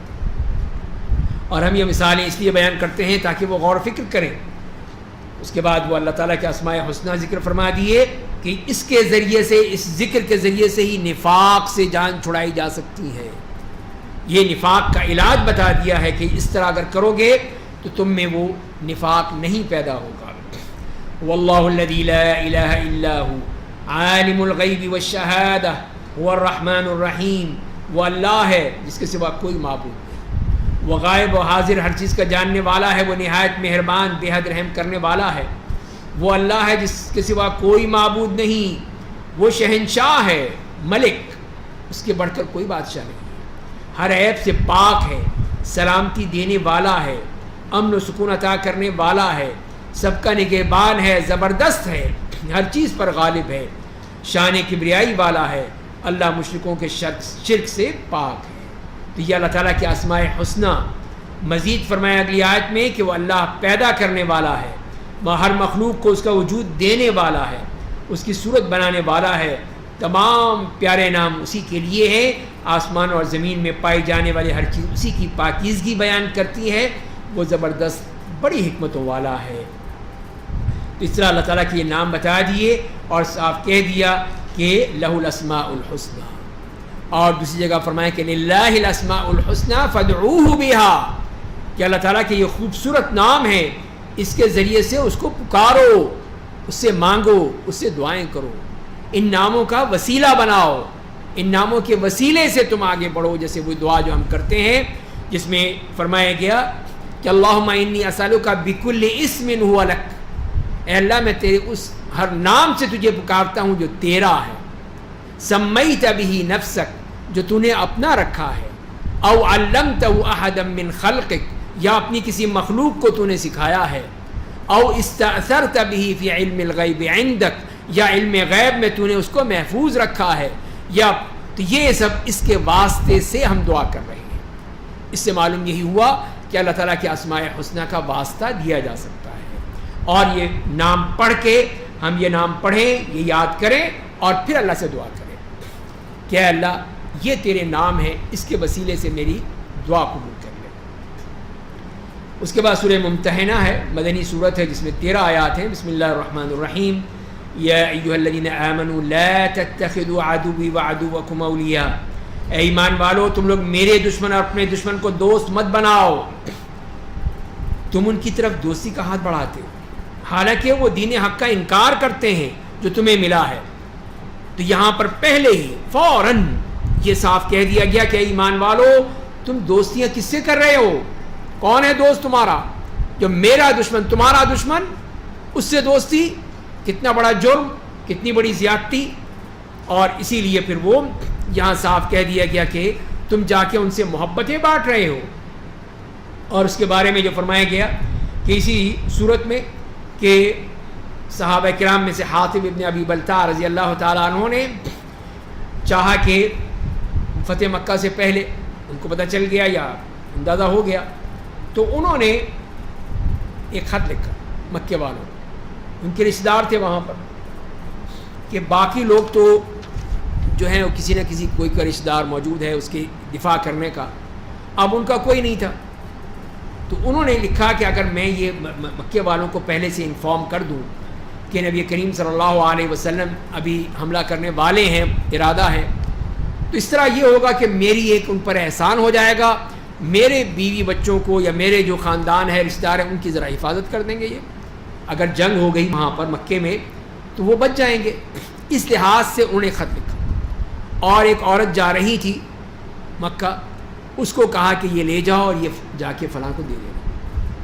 اللہ تعالیٰ نے نبی کریم صلی اللہ علیہ وسلم کو بتا دیا کہ آپ کا یہ جو راز ہے یہ لیک ہونے والا ہے، یہ فاش ہونے والا ہے، اور یہ خبر ان تک پہنچنے والی ہے، تو آپ اس کا کچھ کریں۔ پھر اب اللہ نے حکم دے دیا، تو آپ نے پھر حضرت علی رضی اللہ تعالیٰ عنہ تھے اور ان کے ساتھ حضرت ابو مرثد اور زبیر بن العوام رضی اللہ تعالیٰ عنہ، 3 گھڑ سوار، تینوں کو کہا جاؤ فوراً فلاں جگہ پر، آپ نے نام لے کر بتایا کہ فلاں جگہ پر ایک عورت جا رہی ہے، اونٹنی پر سوار ہے، اس کے پاس ایک خط ہے، وہ لے کر آؤ۔ تو وہ گئے، تینوں وہاں پہنچے تو واقعی اسی جگہ پہ وہ موجود تھی، جا رہی تھی، اس کو پکڑا، کہا کہ لاؤ خط نکالو، اس نے کہا نہیں میرے پاس نہیں ہے، تو تلاشی لے لو، سامان وامان دیکھا، کچھ نہیں ملا، تو انہوں نے کہا کہ یہ رسول اللہ نے فرمایا ہے، وہ جھوٹ نہیں کہہ سکتے، خط تمہارے پاس ہے، نکال دو ورنہ ہم تمہیں بالکل ہی کپڑے اتار دیں گے، چھوڑیں گے نہیں تمہیں۔ تو اس نے پھر اپنے بالوں میں چھپا رکھا، بالوں میں سے نکال کے دیا کہ یہ خط ہے، اور پھر وہ لے کر آئے نبی کریم صلی اللہ علیہ وسلم کے پاس، تو ادھر سے یہ آیات نازل ہو گئیں اور یہ بتا دیا، لیکن آپ نے انہیں تو کچھ نہیں کہا، لیکن ظاہر ہے کہ آپ کا راز تو بچ گیا۔ حضرت عمر کھڑے ہو گئے کہ یا رسول اللہ ابھی دیں، مجھے اجازت دیں، میں اس کی تلوار سے گردن اتاروں، یہ منافق ہے۔ تو آپ نے فرمایا کہ نہیں، یہ غزوہ بدر میں شہید ہوئے تھے، تو لہذا اس طرح مت کرو۔ تو اللہ تعالیٰ نے یہی فرمایا کہ دیکھو تم کس سے دوستیاں نبھا رہے ہو، جو میرے دشمن تمہارے دشمن، انہوں نے رسول اللہ کو اور تمہیں صرف اس وجہ سے نکال دیا تھا مکے سے کہ تم اپنے رب اللہ پر ایمان لے آئے ہو، تمہارے دشمن ہیں وہ۔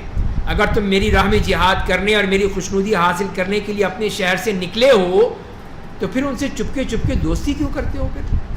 پھر دوستی کا کیا سوال ہے؟ پھر جب وہاں سے نکل کر آئے ہو، ہجرت کر کے یہاں پر آئے ہو، تو اب تو دوستی ہونی نہیں چاہیے۔ میں تو وہ سب جانتا ہوں جو تم چھپاتے ہو اور جو ظاہر کرتے ہو، اور تم میں سے جو کوئی ایسا کرتا ہے وہ اللہ کی سیدھی راہ سے بھٹک جاتا ہے۔ تو یہ بہت بڑا جرم ہے کہ اس طرح کی بات ہو۔ فرمایا اگر وہ تم پر قابو پا لیں، تمہارے دشمن بن جائیں اور اپنے ہاتھوں اور اپنی زبانوں سے تمہیں ایذا پہنچائیں، اور وہ چاہتے ہیں کہ تم بھی کافر بن جاؤ، یہ تو ان کی پوری کوشش ہے کہ تم واپس لوٹ آؤ اور پھر وہ اسی طرح کافر بن جاؤ، تو قیامت کے دن نہ تمہارے رشتہ دار کام آئیں گے نہ تمہاری اولاد۔ اس دن تمہارے دل میں اللہ فیصلہ کرے گا، وہ تمہارے اعمال کو خوب دیکھ رہا ہے کہ تم نے صرف اپنی ماں، اپنی اولاد، اپنے خاندان کی بنا پر یہ اتنا بڑا کام کر رہا ہے کہ نبی کریم صلی اللہ علیہ وسلم کا راز ان کو بتانے کو تیار ہو گئے۔ تو یہ مال اور اولاد کوئی کام نہیں آئے گا قیامت کے دن، نہ یہ دولت، نہ یہ مال، نہ یہ اولاد، کوئی چیز کام نہیں آئے گی جس کی وجہ سے تم اتنی محنت کرتے ہو۔ اور اس کے لیے مثال دی حضرت ابراہیم علیہ السلام کی کہ مسلمانوں یقیناً تمہارے لیے ابراہیم اور ان کے ساتھیوں میں بہترین نمونہ ہے. دیکھو انہوں نے کیا کیا کہ جب انہوں نے اپنی قوم سے کہا ہم لوگ تم سے اور تمہارے ان معبودوں سے بری ہیں جن کی تم اللہ کے سوا پرستش کرتے ہو, ہم تمہارے دین کا انکار کرتے ہیں اور ہمارے اور تمہارے درمیان ہمیشہ کے لیے دشمنی اور بغض کی ابتدا ہو چکی ہے یہاں تک کہ تم ایک اللہ پر ایمان لے آؤ. صاف انکار کر دیا کہ ہم نہیں مانتے تمہاری بات. ابراہیم نے صاف کہہ دیا. البتہ ابراہیم نے ایک بات کہی تھی کہ اگر تم ایمان لاؤ تو ٹھیک ہے, اللہ پر ایمان لے آؤ, اور پھر اپنے باپ سے یہ بات کہی تھی کہ میں آپ کے لیے ضرور دعائے مغفرت کروں گا, آپ کے لیے دعا کرتا رہوں گا کہ اللہ تعالیٰ آپ کو سیدھی راہ دکھا دے, اور میں آپ کے لیے اللہ کی جانب سے کسی چیز کا اختیار نہیں رکھتا اور کوئی میرے پاس اختیار بھی نہیں ہے. لیکن بعد میں پھر وہ جب ان کو سورہ توبہ میں جیسے ہم نے پڑھا فلما تبین له انه عدو للہ تبرأ منہ, کہ جب ان کو پتہ چل گیا کہ وہ تو اللہ کا دشمن ہے, ان کا باپ, صاف اس سے برات کا اظہار کر دیا کہ میرا کوئی تعلق نہیں.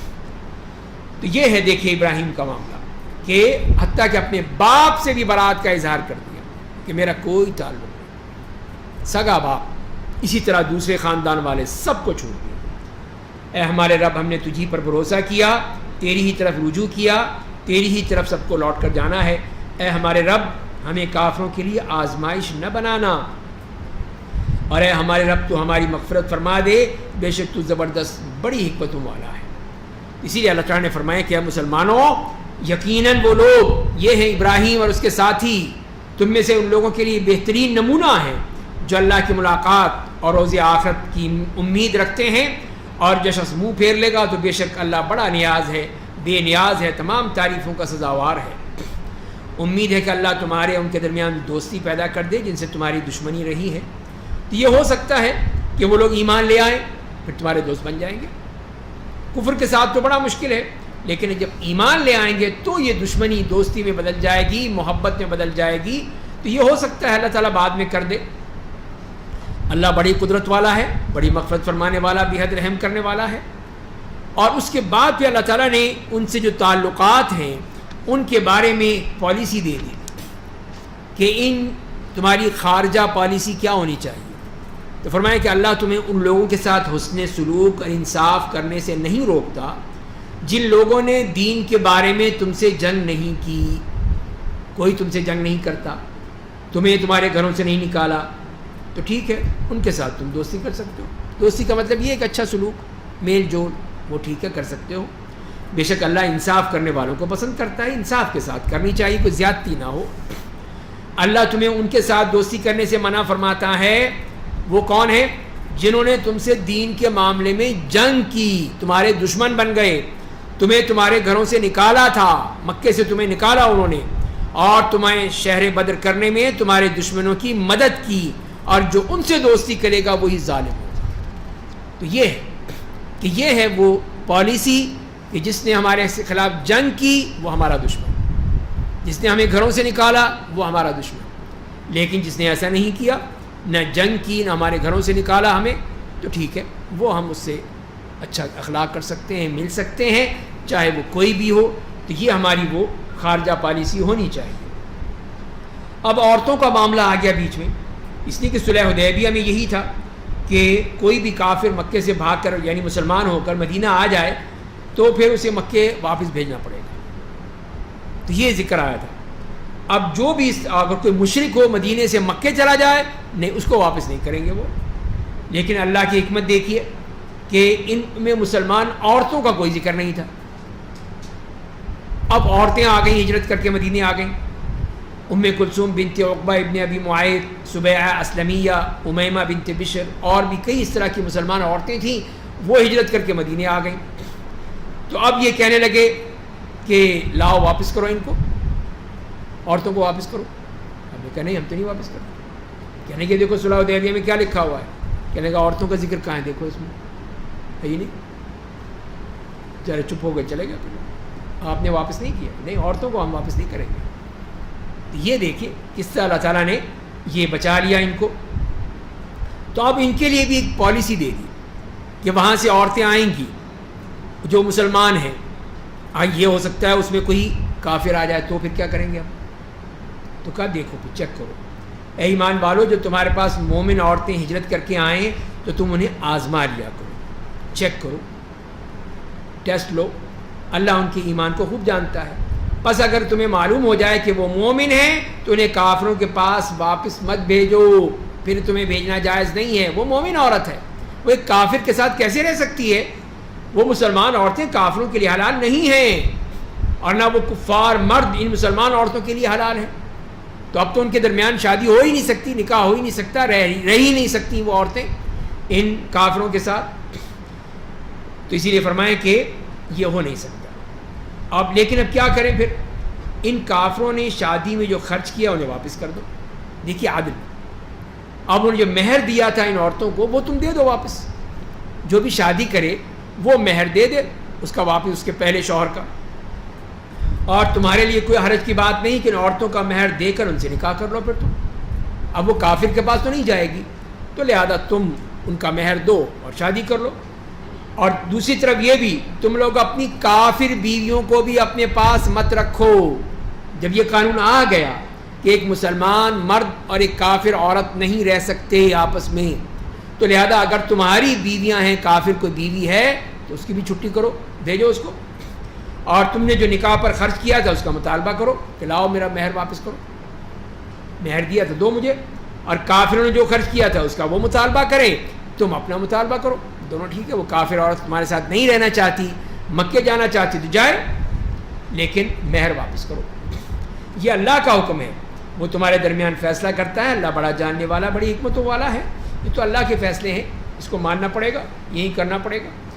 اور اگر تمہاری بعض بیویاں کافروں کے پاس رہ جائیں تو پھر تم نے ان کافروں کو کسی جنگ میں سزا دی تو جن مسلمانوں کی بیویاں چلی گئی ہیں انہیں ان کا خرچ کیا ہوا مال دے دو، اور اس اللہ سے ڈرو جس پر تم ایمان رکھتے ہو۔ تو یہاں پہ بھی اس آیت میں فرما دیا گیا ہے کہ اگر ایسی عورتیں ہیں تو جو واپس جانا چاہتی ہیں یا ان کے شوہر کافر ہیں تو ان کو واپس نہ بھیجا جائے، اس لیے کہ مومن عورت جو ہے وہ ایک مشرک کے لیے حلال نہیں ہوتی ہے اور ان کا رشتہ ختم ہو گیا ہے۔ اسی طرح ایک روایت میں آتا ہے جب کوئی عورت رسول اللہ کے پاس آتی تو آپ اس سے قسم لیتے کہ وہ اپنے شوہر سے ناراض ہو کر نہیں آئی ہے، کہ یہ بہانہ اچھا ہے کہ ناراضگی ہے، چلو چلیں مدینے، یا مدینے میں اقامت پذیر ہونے کی غرض سے یا کسی دنیاوی مقصد کے لیے نہیں آئی ہے، بلکہ وہ صرف اللہ اور اس کے رسول کی محبت میں آئی ہے، اپنے گھر بار کو، اپنے رشتہ داروں کو چھوڑ کر، تو وہ ہے اس کی حقدار۔ اس طرح وہ بتا دیا، اور اسی لیے مسلمانوں سے بھی کہہ دیا کہ اپنی جو اگر کافر بیویاں ہیں تو ان کو واپس کرو، اور اگر مسلمان ہیں تو ان کو اپنے یہاں لے کر آؤ۔ تو یہ اللہ تعالیٰ نے صاحب بتا دیا، اور مہر کا مسئلہ بھی حل کر دیا۔ تو جن مسلمانوں کی بیویاں چلی گئی ہیں انہیں ان کا خرچ کیا ہوا مال دے دو، واپس کر دو، اس اللہ سے ڈرو جس کا تم ایمان رکھتے ہو۔ یا ایھا النبی اذا جاءک المؤمنات، اے میرے نبی اگر آپ کے پاس مومن عورتیں آئیں تو آپ ان سے بیعت کر لیں۔ بیعت کرنے کے لیے آئیں تو پھر کیا کریں، کس بات کی بیعت کریں؟ وہ فرمائیں کہ یہ پوائنٹس ہیں کہ وہ اللہ کے ساتھ کسی کو شریک نہیں بنائیں گی، کوئی شرک نہیں ہوگا، چوری نہیں کریں گی، بدکاری نہیں کریں گی، اپنی اولاد کو قتل نہیں کریں گی، اپنے ہاتھ اور پاؤں کے درمیان گھڑا ہوا کوئی بہتان نہیں لائیں گی، کسی بھلائی کے کام میں آپ کی نافرمانی نہیں کریں گی، تو آپ ان سے بیعت دے دیجیے۔ تو یہ ہیں بیعت کے وہ پوائنٹس، اس پہ اگر وہ راضی ہوتی ہیں تو آپ ان سے بیعت لے لیجئے، اللہ ان سے ان کی مغفرت کے لیے دعا کیجئے، بے شک اللہ بڑا مغفرت کرنے والا، بے حد رحم کرنے والا ہے۔ تو یہاں پہ جو یہ بات بتا دی گئی کہ اس افترا پردازی کے جس کو بہتان کا نام دیا گیا کہ عورت اپنے دونوں ہاتھوں اور دونوں پاؤں کے درمیان گھڑتی ہے، اس سے مراد یہ ہے کہ وہ ایسی بات نہ کہے جو کہ بہتان کے زمرے میں آتی ہو، یہ بچہ کسی اور کا ہو اور وہ نام لگا دے شوہر کا، یہ غلط بات ہے، اس طرح کی بات نہیں کرنی اور پھر اطاعت کرنی ہے۔ اور آخری آیت میں فرمایا کہ اے ایمان والو اس قوم سے دوستی مت کرو جس سے اللہ ناراض ہے، یعنی یہودیوں سے بھی دوستی نہیں ہو سکتی، جان لو، اس لیے کہ اللہ ناراض ہے۔ وہ لوگ آخرت کی امید سے اس طرح نا امید ہیں جس طرح اہل کفر قبر میں مدفون مردوں کے زندہ ہونے سے نا امید ہیں، جس طرح وہ یہ سمجھتے ہیں کہ دوبارہ زندہ نہیں ہوں گے، اسی طرح یہ کفار بھی نا امید ہو چکے ہیں کہ ان کو کچھ ملے گا، تو لہذا تم ان سے دوستی کر کے کیا ملے گا تمہیں؟ کوئی دوستی مت کرو. اس کے بعد سورہ صف ہے، یہ بھی مدنی صورت ہے جس میں 14 آیات ہیں. بسم اللہ الرحمن الرحیم. سبح للہ ما فی السماوات وما فی الارض وهو العزیز الحکیم. یا ایہا الذین آمنوا لم تقولون ما لا تفعلون کبر مقتا عند اللہ ان تقولوا ما لا تفعلون. آسمان اور زمین میں جتنی چیزیں ہیں سب اللہ کی تسبیح بیان کرتی ہیں اور وہ زبردست بڑی حکمتوں والا ہے. اور پھر یہاں پہ یہ حکم دیا گیا کہ اے ایمان والو، تم ایسی باتیں کیوں کہتے ہو جس کو تم خود عمل نہیں کرتے ہو. یہ بات اللہ کو بہت ہی زیادہ ناپسند ہے کہ تم وہ بات کہو جس پر تم خود عمل نہیں کرتے ہو. تو یہ اسی لیے کہ تم تو جہاد کی بات کرتے ہو اور جب وقت آ جاتا ہے تو پھر کہتے ہو اب یہ کیا ہوگا. تو اللہ تعالیٰ نے ڈانٹ دیا اس بات پر کہ تم ایسی بات کہتے کیوں ہو جو تم خود عمل نہیں کرتے ہو. تو یہ دوغلی پالیسی ہے کہ زبان پہ کچھ عمل کچھ اور. یہ دوغلا پن اللہ کو پسند نہیں ہے. جو بات کہنی ہے وہ کہو اور اس پہ عمل بھی کرو. یہ نہیں ہے کہ جب عمل کرنے کا وقت آ جائے کہ نہیں ہم نہیں کر سکتے. اور پھر اسی لیے جہاد کے بارے میں فرما دیا کہ بے شک اللہ ان لوگوں کو پسند کرتا ہے جو اس کی راہ میں ایک صف بنا کر اس طرح جہاد کرتے ہیں جیسے وہ سیسا پلائی ہوئی دیوار ہوتے ہیں کہ اس دیوار میں کوئی سوراخ نہیں کر سکتا، دیوار کو توڑ نہیں سکتا، دیوار میں سے گھس نہیں سکتا. وہ ایک ایسی دیوار بن جاتی ہے. تو مسلمانوں ایسی دیوار بن جاؤ تو پھر اللہ کے دشمنوں سے جنگ کرو گے تو پھر دیکھنا تم کتنے کامیاب بنتے ہو. اور پھر مثالیں دی موسیٰ علیہ السلام کی بھی کہ جب موسیٰ نے اپنی قوم سے کہا میری قوم کے لوگوں تم کیوں مجھے ایذا پہنچاتے رہتے ہو. یہی ہے مخالفت کہ اپنے نبی سے مخالفت، نبی کی حمایت کرنے کے بجائے، نبی کے ساتھ کھڑے ہونے کے بجائے اس کی مخالفت کرتے تھے.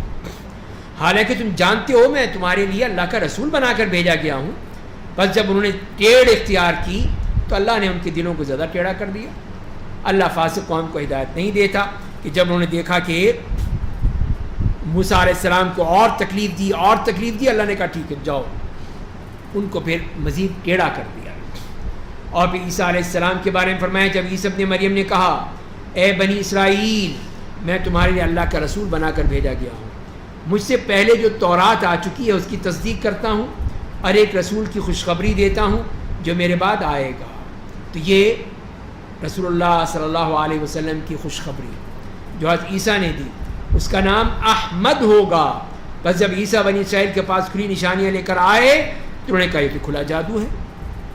تو یہ ہے اللہ تعالیٰ کی طرف سے بتا دیا گیا کہ حضرت عیسیٰ علیہ السلام نے خوشخبری دے دی تھی کہ ایک نبی آنے والا ہے جس کا نام احمد ہے.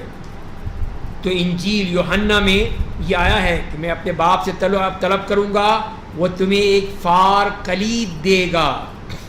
تو فار کلید کا مطلب کیا ہے؟ یہی جو احمد کا مطلب ہے یا محمد کا مطلب ہے. اس طرح انجیل برناباس میں بھی اسی طرح کا تذکرہ ہے. اس کا مطلب یہ ہے کہ عیسیٰ علیہ السلام کی زبانی اللہ تعالیٰ نے بتا دیا تھا کہ میں ایک نبی کو بھیج رہا ہوں جو کہ احمد ہوگا.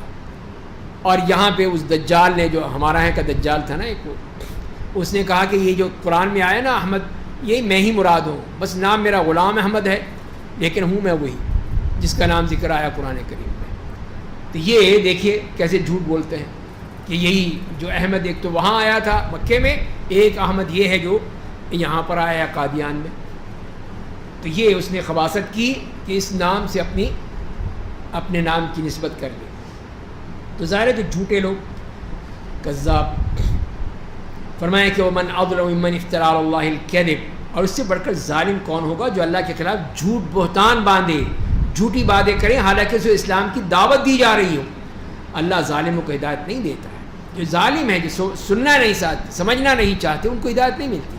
ہدایت اس کو ملتی ہے جو ہدایت کا جذبہ رکھتا ہے، ہدایت کو چاہتا ہے، ہدایت حاصل کرنا چاہتا ہے. اگر ہم صرف وہ کج بحثی کرتے رہیں گے، لڑتے رہیں گے، تب تو کوئی فائدہ نہیں ہوگا. پہلے اپنی نیت ٹھیک کرے.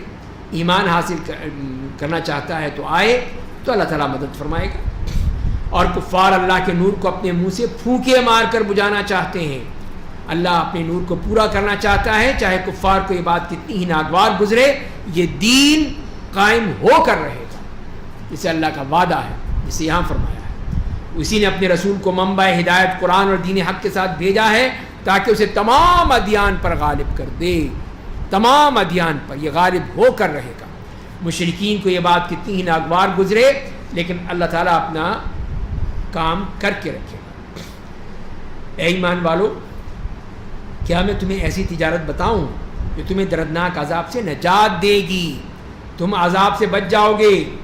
یہ ہے وہ تجارت تم نے کرنی ہے تو اس لیے کہ اس کو تشبیہ دی ان اعمال صالحہ کو تجارت سے، کہ جس طرح تجارت سے نفع حاصل ہوتا ہے، اسی طرح ان اعمال صالحہ سے انسان کو جنت مل جائے گی، جہنم سے آزادی مل جائے گی، تو یہ نفع حاصل ہو جائے گا۔ تو فرمائیں کہ اللہ اور اس کے رسول پر ایمان لاؤ گے، اللہ کے راہ میں اپنے مال اور اپنی جان کے ذریعے جہاد کرو گے، اگر تم جانو تو یہ تمہارے لیے بہتر ہے، اور وہ تمہارے گناہوں کو معاف کر دے گا، تمہیں ایسی جنتوں میں داخل کرے گا جن کے نیچے نہریں جاری ہوں گی، اور جنات عدن کی عمدہ رہائش گاہوں میں ٹھہرائے گا۔ یہی عظیم کامیابی ہے، یہ دیکھو، یہ ہے اللہ کے انعام۔ اگر تم اپنے مال سے، اپنی جان سے جہاد کرو گے تو کیا کچھ ملے گا تمہیں، اور ایک دوسری نعمت دے گا جسے تم پسند کرتے ہو، یعنی اللہ کی نصرت و تائید اور قریبی حاصل ہونے والی فتح و کامرانی۔ ارے میرے نبی، آپ مومنوں کو بشارت دے دیجئے کہ اب ان کے لیے یہ بشارت آنے والی ہے، اور اس کے بعد یہ پھر فتح مکہ مل گئی اور یہ خوشخبری کا وعدہ پورا ہو گیا۔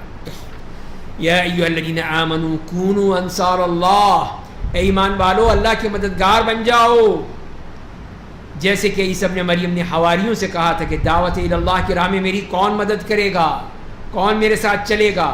تو حواریوں نے کہا کہ ہم اللہ کے دین کی مدد کرنے والے ہیں، ہم مدد کریں گے۔ تو یہ تھے اللہ کے نیک بندے جو حضرت عیسیٰ علیہ السلام کے ساتھ تھے، جن کو حواری کہا گیا۔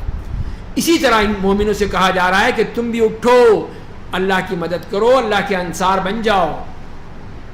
بس بنی اسرائیل کی ایک جماعت ایمان لے آئی اور دوسری جماعت نے کفر کیا، کافر ہو گئی، تو ہم نے ایمان والوں کو ان کی دشمنوں کے مقابلے میں مدد کی، بس وہ غالب ہو گئے۔ تو اس طرح ہے، انصار اللہ غالب ہوتے ہیں، ان کو غلبہ ملے گا، لیکن جو اللہ کے دشمن ہیں، مخالفین ہیں، ان کو غلبہ نہیں مل سکتا۔ یہ اللہ تعالیٰ نے صاف بتا دیا۔ اس کے بعد سورہ جمعہ ہے، مدنی سورت، اس میں 11 آیات ہیں۔ بسم اللہ الرحمن الرحیم، یسبح للہ ما فی السماوات وما فی الارض الملک القدوس العزیز الحکیم۔ فرمایا کہ جتنی چیزیں آسمانوں میں ہیں، جتنی زمین میں ہیں، سب اللہ کی پاکیزگی بیان کرتی ہیں کہ جو بادشاہ ہے، ہر نقص و عیب سے یکسر پاک ہے، زبردست ہے، بڑی حکمتوں والا ہے۔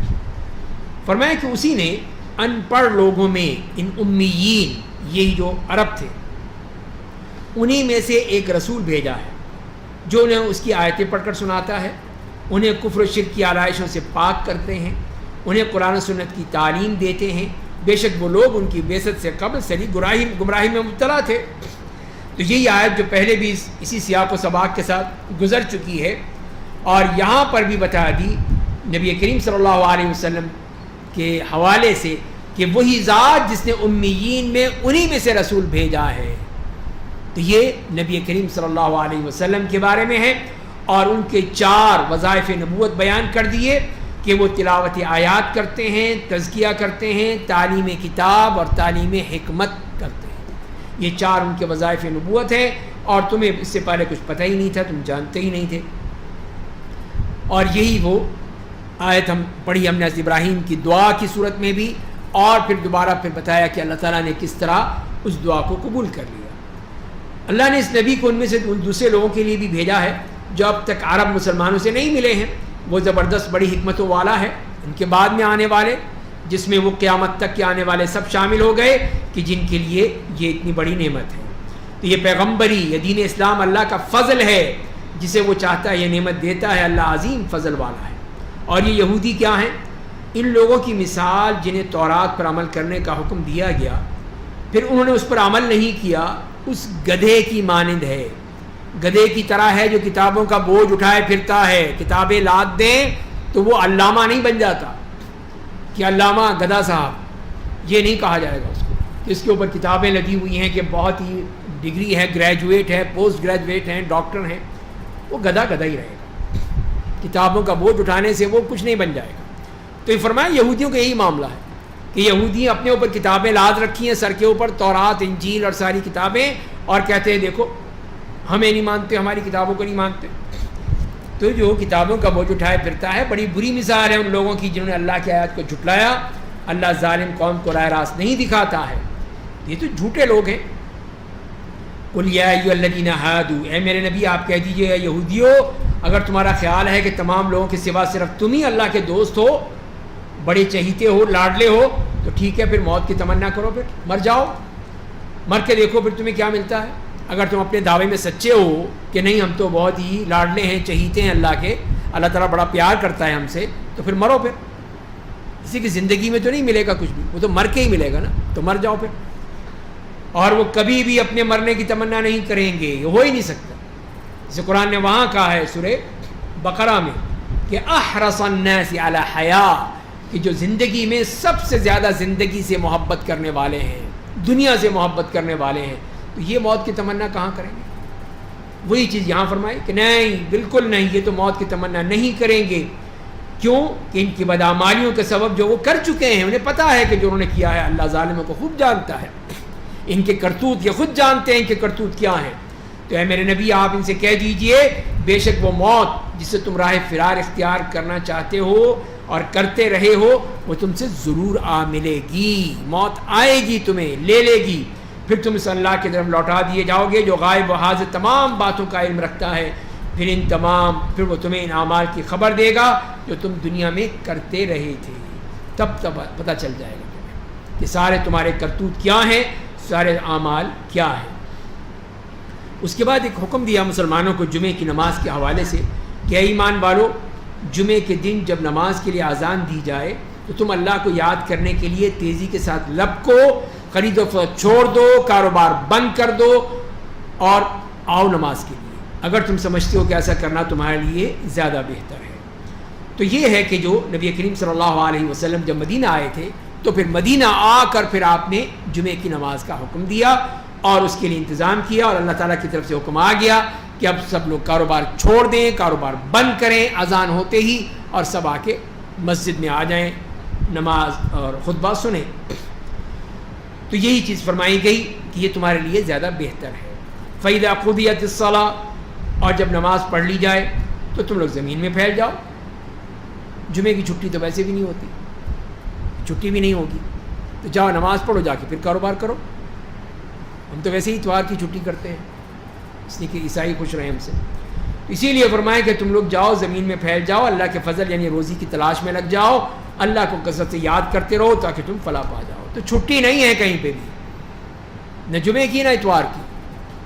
ہم نے کہا نہیں، یہودیوں کو بھی تو کرو، وہ بھی تو ہمارے دوست ہیں، تو ہفتے کی بھی چھٹی کر دو، تو جمعے کی مت کرو، اس لیے کہ اللہ نے کہہ دیا قرآن میں، اس لیے ہم قرآن بھی مانتے ہیں، یہودیوں کو بھی مانتے ہیں، وہ بھی ہمارے دوست ہیں، عیسائیوں کو بھی مانتے ہیں، وہ بھی ہمارے دوست ہیں، ان سے بھی ہمارا کاروبار ہے، تو اس لیے ہفتے کی چھٹی، اتوار کی چھٹی۔ دیکھیے یہ ہے مسلمانوں کا معاملہ، لیکن جمعے کی چھٹی نہیں، اس لیے کہ یہ تو قرآن کا حکم آ گیا۔ دوگلی پالیسی کہ قرآن کی بھی ماننی ہے، شیطان کی بھی ماننی ہے۔ تو شیطان یہ کہتا ہے کہ نہیں نہیں نہیں، تمہارا کاروبار خراب ہو جائے گا، تمہاری ان کے ساتھ لین دین ہے، تمہارے وہاں پہ وہ سارے وہ کیا سینٹر بنے ہوئے ہیں وہ سارے خراب ہو جائیں گے، وہاں رات ہے، یہاں دن ہے، یہ ہے وہ ہے، اس کے بجائے چھٹی کرو، تو لہذا پھر چھٹی کرو۔ تو لہذا یہی فرمایا گیا کہ یہ ہے ان کا معاملہ کہ نماز بھی ختم ہو جائے تو جاؤ جا کے اپنا کاروبار کرو، اور ان کا معاملہ کیا ہے کہ وَإِذَا رَأَوْا تِجَارَةً أَوْ لَهْوًا انفضوا إِلَيْهَا، کہ اے میرے نبی لوگ جب کوئی تجارت تماشا دیکھ لیتے ہیں تو اس کی طرف دوڑ پڑتے ہیں، فوراً بھاگتے ہیں، چھوڑو نماز، چھوڑو خطبہ، چلو اپنا کام دیکھو، میچ دیکھو، کوئی ضرورت نہیں ہے یہ کام کرنے کی، کوئی ضرورت نماز پڑھنے کی، ورلڈ کپ ہو رہا ہے جاؤ، اور آپ کو ممبر پر کھڑا چھوڑ دیتے ہیں۔ آپ بتا دیجئے کہ اللہ کے پاس جو اجر و ثواب ہے وہ لہو و لعب اور تجارت سے بہتر ہے، اللہ سب سے اچھا روزی دینے والا ہے۔ تو یہی ہے کہ جب ایک دفعہ آپ خطبہ دے رہے تھے کہ ایک آدمی آیا، اس نے کہا کہ دیکھو وہ مال آیا ہے، ابھی ابھی قافلہ پہنچ گیا ہے اور تجارتی مال لے آیا ہے، جلدی پہنچو۔ وہ سب بھاگ گئے، سارے چلے گئے۔ کہ ہم کچھ لے لیں، اگر ہم دیر کر دی سارا مال تو نکل جائے گا، تو چلو پھر صرف چند افراد رہ گئے.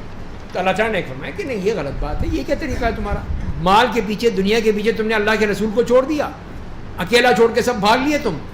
یہ تم نے غلط کیا. تو صحابہ کرام سے غلطی ہوئی. اس پر اللہ تعالیٰ نے یہ ناراضگی کا اظہار کیا کہ روزی تو اللہ کے ہاتھ میں ہے، وہ دے گا تمہیں، یہ تم نے کیا کیا. تو فرمایا کہ واللہ خیر الرازقین، سب سے اچھی روزی دینے والا، بہترین روزی دینے والا تو اللہ ہے. اس کے بعد سورہ منافقون ہے، مدنی صورت ہے جس میں 11 آیات ہیں. بسم اللہ الرحمن الرحیم. اذا جاءك المنافقون قالوا نشهد انك لرسول الله والله يعلم انك لرسوله والله يشهد ان المنافقين لكاذبون. تو یہاں پہ فرمایا کہ اس میں بھی کہ یہاں پر جو، جیسے کہ ہم جانتے ہی ہیں، پہلے بھی بات ہو چکی ہے کہ یہ اوس اور خزرج یہ قبائل تھے مدینے کے، اور ان کے آپس میں جنگیں بھی ہوتی تھیں. پھر مسلمان ہو گئے، اللہ تعالیٰ نے ان کو بھائی بھائی بنا دیا. تو قبیلے خزرج کا ایک مشہور سردار تھا عبداللہ ابن ابی ابن سلول.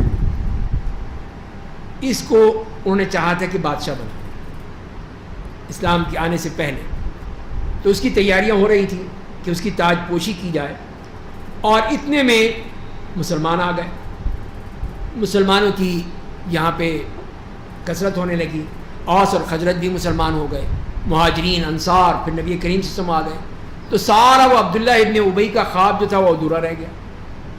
اس کو تو ملنی تھی قیادت اور سیادت اور بادشاہت ملنے والی تھی، وہ سارا ختم ہو گیا.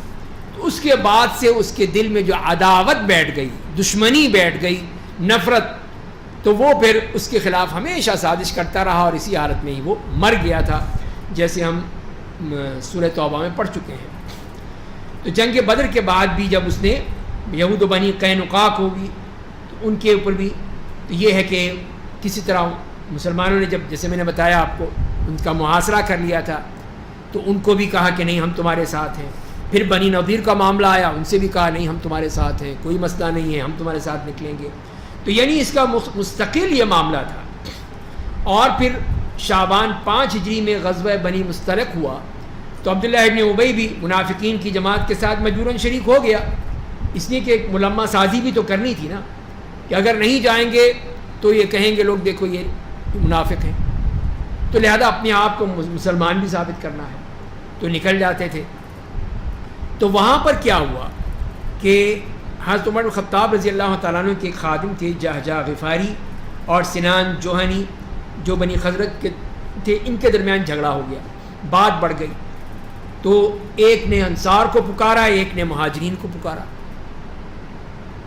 دونوں جو گروہ بن گئے تھے. آپ نے ایک ایک کو بلا لیا، اور عبداللہ ابن ابی اس وقت تو تھا ہی ناراض. اس نے بھی موقع دیکھا، یہ تو بڑا اچھا موقع ہے. اس نے کہا جلدی سے کہا جلدی ہاں پکارو پکارو، آواز دو تاکہ یہ لڑیں آپس میں.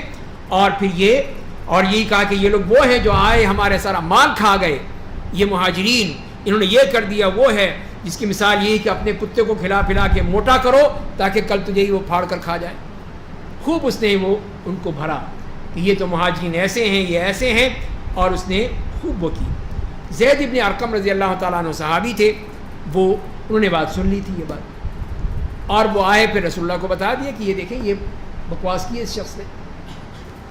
تو عمر خطاب بھی موجود تھے. تو آپ نے کہا بعد ابن بشر کو حکم دیجئے کہ وہ عبداللہ ابن ابی کو قتل کر دے، یہ شخص قابل نہیں ہے. تو آپ نے فرمایا کہ عمر ایسا نہیں کرنا چاہیے، ایسا نہیں ہو سکتا، لوگ یہی کہیں گے دیکھو اپنے ہی بندوں کو مار رہا ہے یہ، ان کو کیا پتہ یہ کیا ہے. اسی لیے پھر جب عبداللہ ابن ابی کو معلوم ہوا کہ آپ کو خبر ہو چکی ہے، تو وہ پھر وہاں سے بھاگا ہوا آیا آپ کے پاس، اور پھر قسمیں کھانے لگا کہ نہیں میں نے ایسی بات نہیں، میں نے نہیں یہ کہا، میں نے وہ نہیں کہا. لیکن اب یہ زید ابن ارقم رضی اللہ تعالیٰ جنہوں نے بات سنی تھی، ان کو بڑا افسوس ہوا، دکھ ہوا کہ میری بات جھوٹی ہو گئی. اس کی بات سن لی آپ نے، مان لیا. اللہ تعالیٰ نے آیات نازل فرما دی، اس میں منافقین کے سارے پول کھول دیے. تو آپ نے کہا کہ دیکھا اللہ تعالیٰ نے تمہارے کان کی تصدیق کر دی، جو تم نے کہا تھا وہ سچ تھا. تو یہ ہے اس کا پس منظر اس صورت میں جو منافقین کے تذکرے فرمائے گئے، اور ان کے بارے میں اللہ تعالیٰ نے اپنی رائے دے دی. اذا جاءك المنافقون قالوا نشهد انك لرسول الله اے میرے نبی جب آپ کے پاس منافقین آتے ہیں تو کہتے ہیں ہم گواہی دیتے ہیں کہ آپ اللہ کے رسول ہیں، گواہیاں دے رہے ہیں۔ اللہ جانتا ہے آپ بے شک اس کے رسول ہیں، اللہ کو پتہ ہے، کیا بتانے کی کیا ضرورت ہے؟ یہ اللہ گواہی دیتا ہے منافقین بے شک پکے جھوٹے ہیں، یہ اللہ کی گواہی ہے۔ تمہاری گواہی جھوٹی، یہ اللہ کی گواہی سچی۔ انہوں نے اپنے قسموں کو ڈھال بنا لیا ہے، وہ لوگوں کو اللہ کی راہ سے روکتے ہیں، ان کے کرتوت یقیناً بہت ہی برے ہیں۔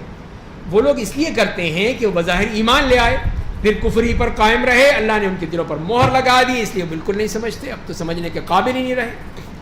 اور جب آپ انہیں دیکھتے ہیں تو ان کی جسم بڑے اچھے لگتے ہیں، بڑا ڈیل ڈال، بڑے شاندار، بڑے خوبصورت، تو لیکن معاملہ کیا ہے؟ اگر وہ بات کرتے ہیں تو آپ ان کی گفتگو غور سے سنتے ہیں، وہ عقل و فہم اور خیر کی توفیق سے ایسے بے بہرا ہیں، یعنی ہے کچھ بھی نہیں، صرف ظاہری شکل و صورت ہی ہے، ظاہر میں ہی انسان ان کے ہو جائے۔ تو یہ ان کا معاملہ ہے، وہ ہیں کیا؟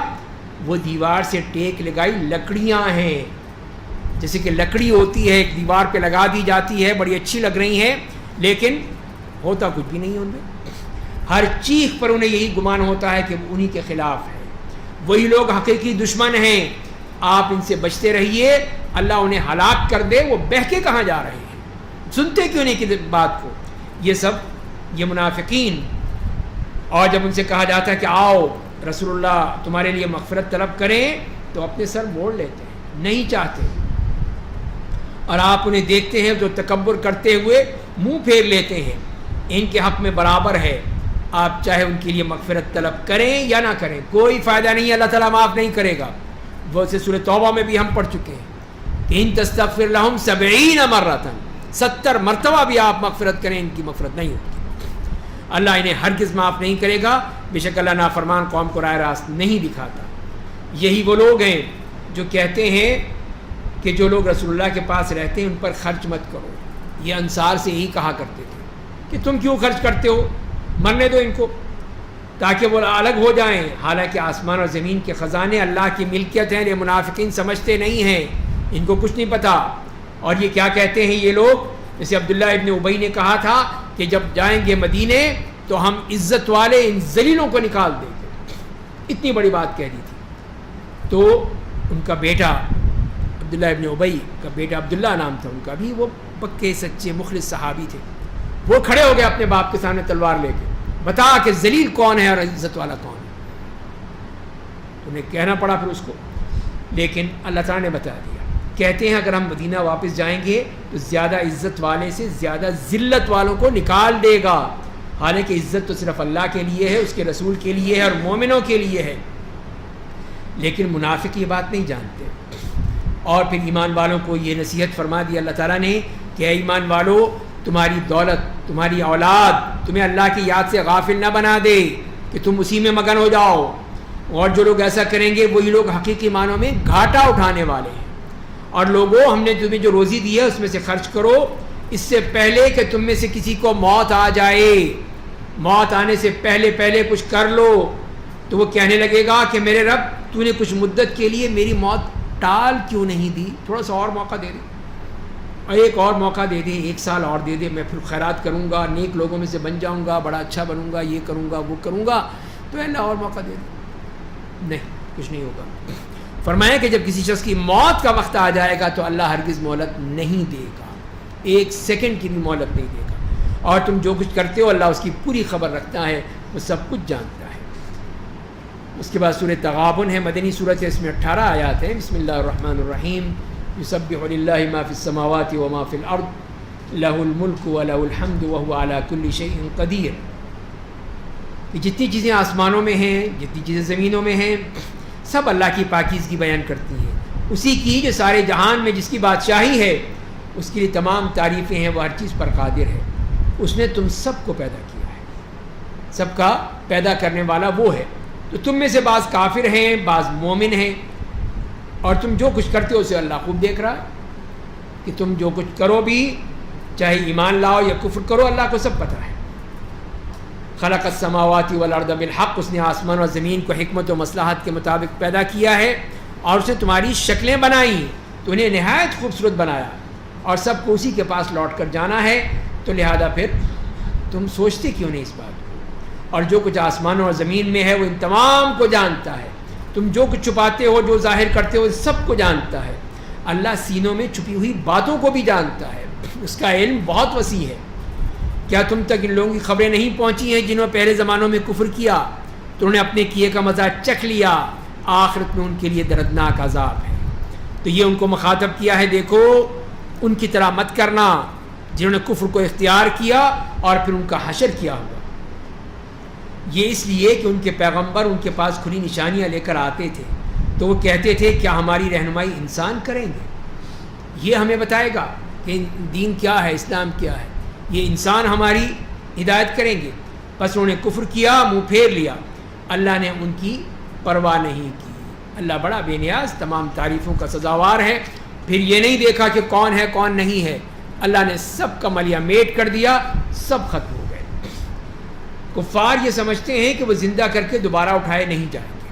اسے بار بار کہا انہوں نے. آپ کہہ دیجئے کہ ہاں میرے رب کی قسم تم ضرور اٹھائے جاؤ گے، وقت آئے گا تم سب اٹھائے جاؤ گے، پھر تمہارے اعمال کی ضرور تمہیں خبر دی جائے گی.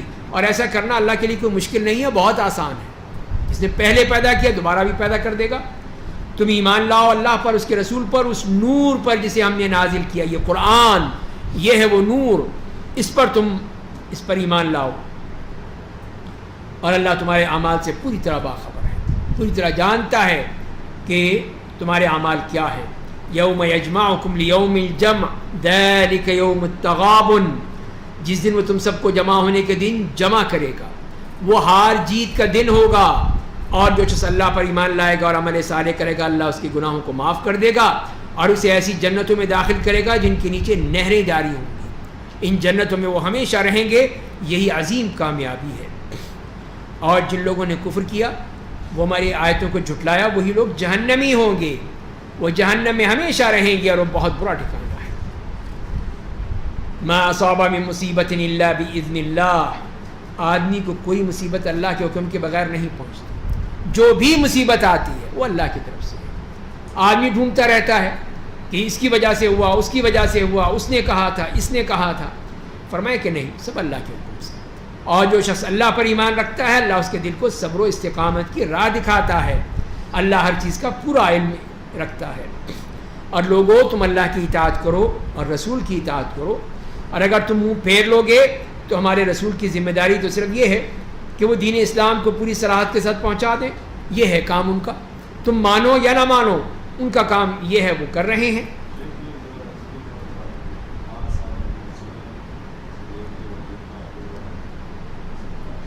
جی ہاں، مراد یہی ہے کہ جیسے کہ کفار نے کہا تھا اگر مسلمانوں کا دین برحق ہوتا تو یہ مصیبت میں نہ پڑتے، یہ مصیبتیں آ رہی ہیں.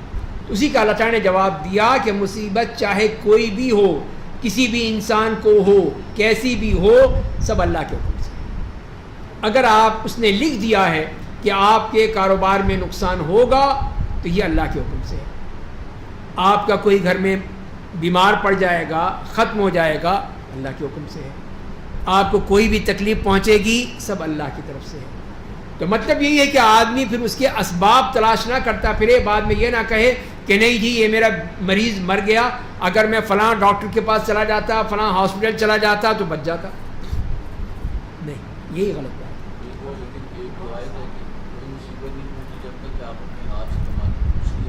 جی ہاں، بالکل صحیح کہہ رہے ہیں کہ بما کسبت انفسکم، یا کہ تمہارے اعمال کی بنا پر. تو یہ، اور اس میں کوئی تضاد نہیں ہے. مراد یہ ہے کہ یہ مصیبت آتی ہے وہ اللہ کی طرف سے ہوتی ہے، اور سبب کیا ہوتا ہے؟ تمہارے اعمال، تمہارے اپنے اعمال ہوتے ہیں. تو اعمال کی وجہ سے، تو اس کا مطلب یہ ہے کہ تم کسی اور کو مت کرو کہ نہیں اس کی وجہ سے ہوا، اس نے کیا تھا، اس نے میرا نام دیا تھا وہاں پہ تو میں پکڑا گیا تو لہذا پھر یہ ہے میرا دشمن. نہیں، اللہ نے لکھا تھا، تمہارے اعمال تھے اس قسم. تو یہ ہمارے اعمال کی وجہ سے ہے.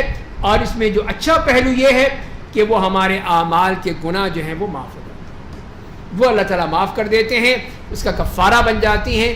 جو ہمارے گناہ تھے اس کی وجہ سے ہمیں سزا مل گئی تو ہمارا کفارہ ہو گیا، ہمارے سارے گناہ دھل گئے. یہ فائدہ ہوتا ہے. لیکن ہوا کس کے حکم سے؟ اللہ کے حکم سے. کہ اللہ تعالیٰ نے لکھ دیا تھا کہ یہ ہو کر رہے گا، یہ ہوگا، اور تم نے اللہ کی طرف سے ہوگا.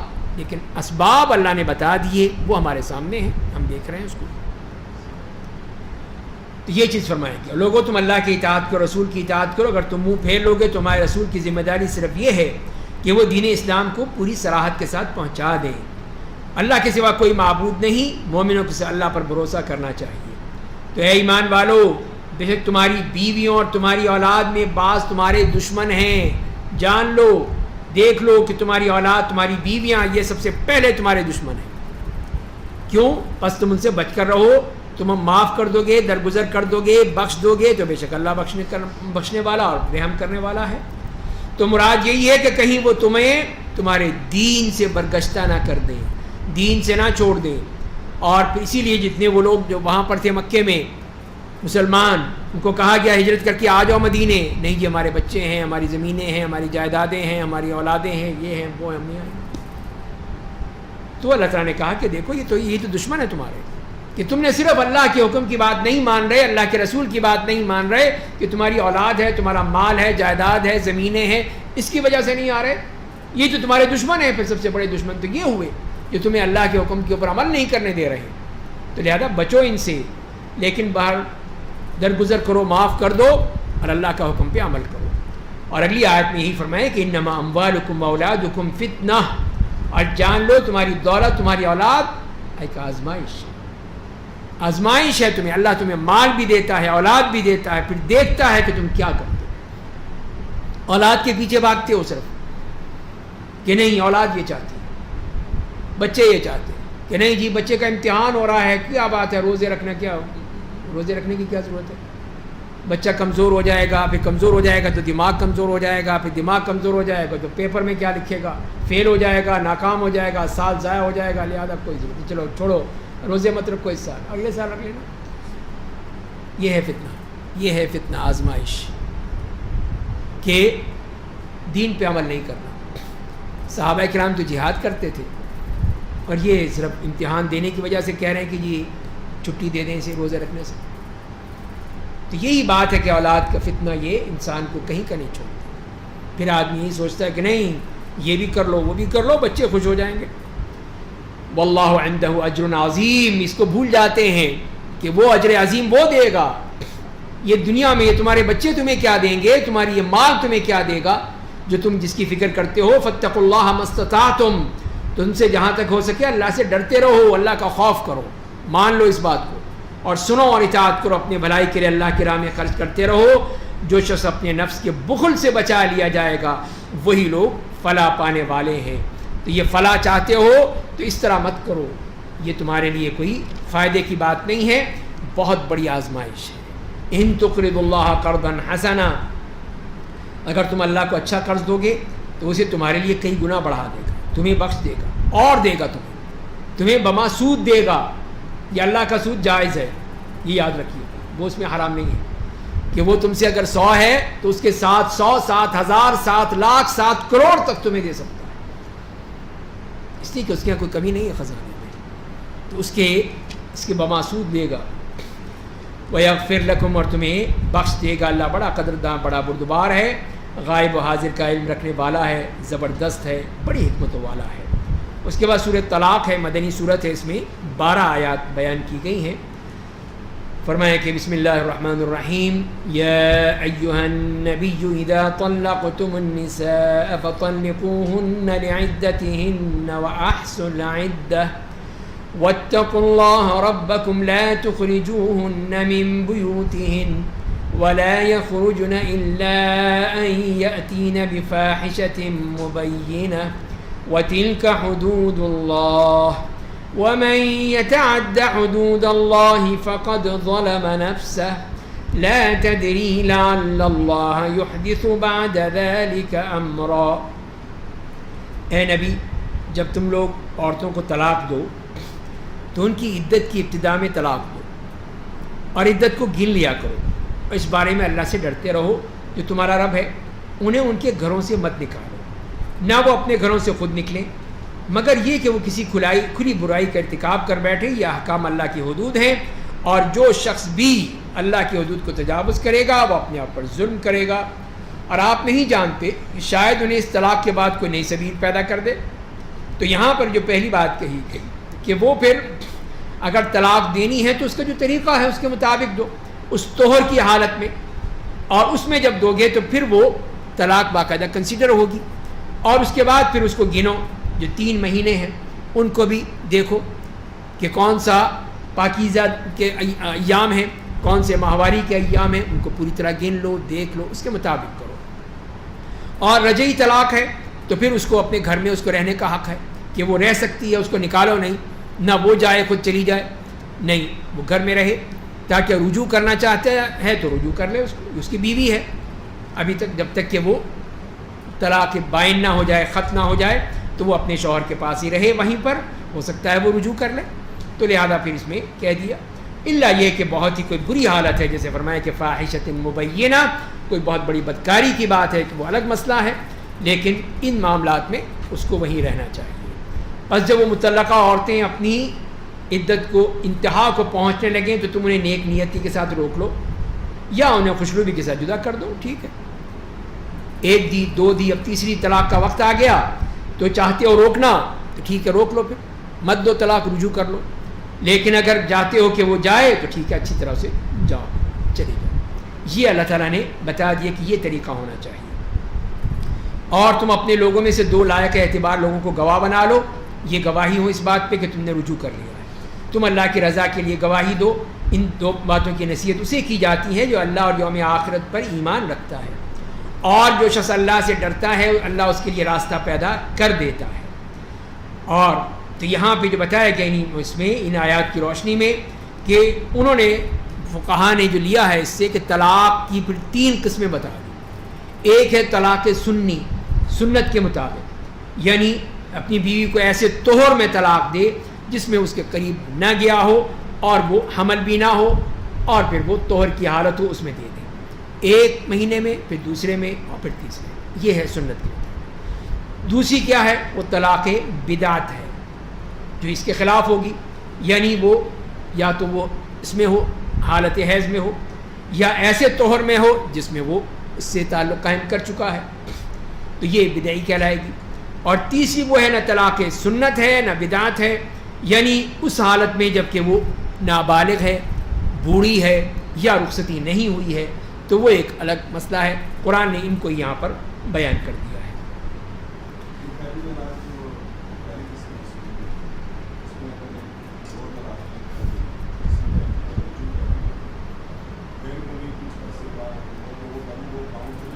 ہوں گی اسی نکاح میں، اس لیے کہ اس سے 3 آپشن ملے ہیں، 2 اس نے استعمال کر لیے، اب ایک آپشن تھا وہ اب کرے گا، بات ختم ہو جائے جائے رجوع ہو چکا. رجوع تو یہ مطلب یہ ہے نا کہ واپس لے لی بیوی اپنی، لیکن جو آپشنس تھے 3 اس میں سے 2 استعمال ہو گئے، اب تیسرا باقی ہے. تیسرا جب بھی استعمال کرے گا چھٹی ہو جائے گی، بات ختم.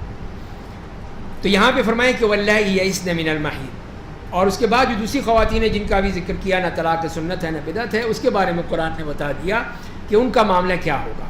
کہ تمہاری عورتوں میں سے جو حیض سے نا امید ہو چکی ہوں، یعنی اتنی بڑھاپے میں پہنچ چکی ہوں، ان کی عدت کے بارے میں شبہ میں پڑ جاؤ تو ان کی عدت 3 ماہ ہے. ظاہر 3 ماہ ہو جائے بس کافی ہے ان کے لیے. اور ان عورتوں کی بھی جنہیں ابھی حیض نہ آیا ہو، تو یہ ہے کہ جیسے کہ وہ نابالغ ہیں. یہاں پہ بھی جو مسئلہ اٹھا ہوا تھا کہ نابالغ سے شادی ہو سکتی ہے نہ ہو سکتی ہے، قرآن کو دیکھ لو نا، قرآن نے کیا کہا، ان سے شادی ہو سکتی ہے. جب طلاق ہو سکتی ہے تو شادی بھی تو ہو سکتی ہے نا. تو یہ ہو گئی. اور حاملہ عورتوں کی عدت یہ ہے کہ وہ اپنے بچے کو جنم دے. ایک حاملہ ہے تو وہ اس کی طلاق کا معاملہ، اب ظاہر ہے کہ وہاں تو یہ معاملے نہیں ہیں، تو بچے کی پیدائش کا معاملہ ہے. تو جب بھی بچے کی پیدائش ہو جائے، چاہے وہ 1 دن کے بعد ہی ہو جائے، چاہے 9 مہینے کے بعد ہو، جب بھی ہوگی عدت ختم. تو جو اللہ سے ڈرے گا اللہ اس کے معاملات کو آسان کر دے گا. یہ اللہ کا حکم ہے جس نے تمہاری طرف نازل کیا ہے.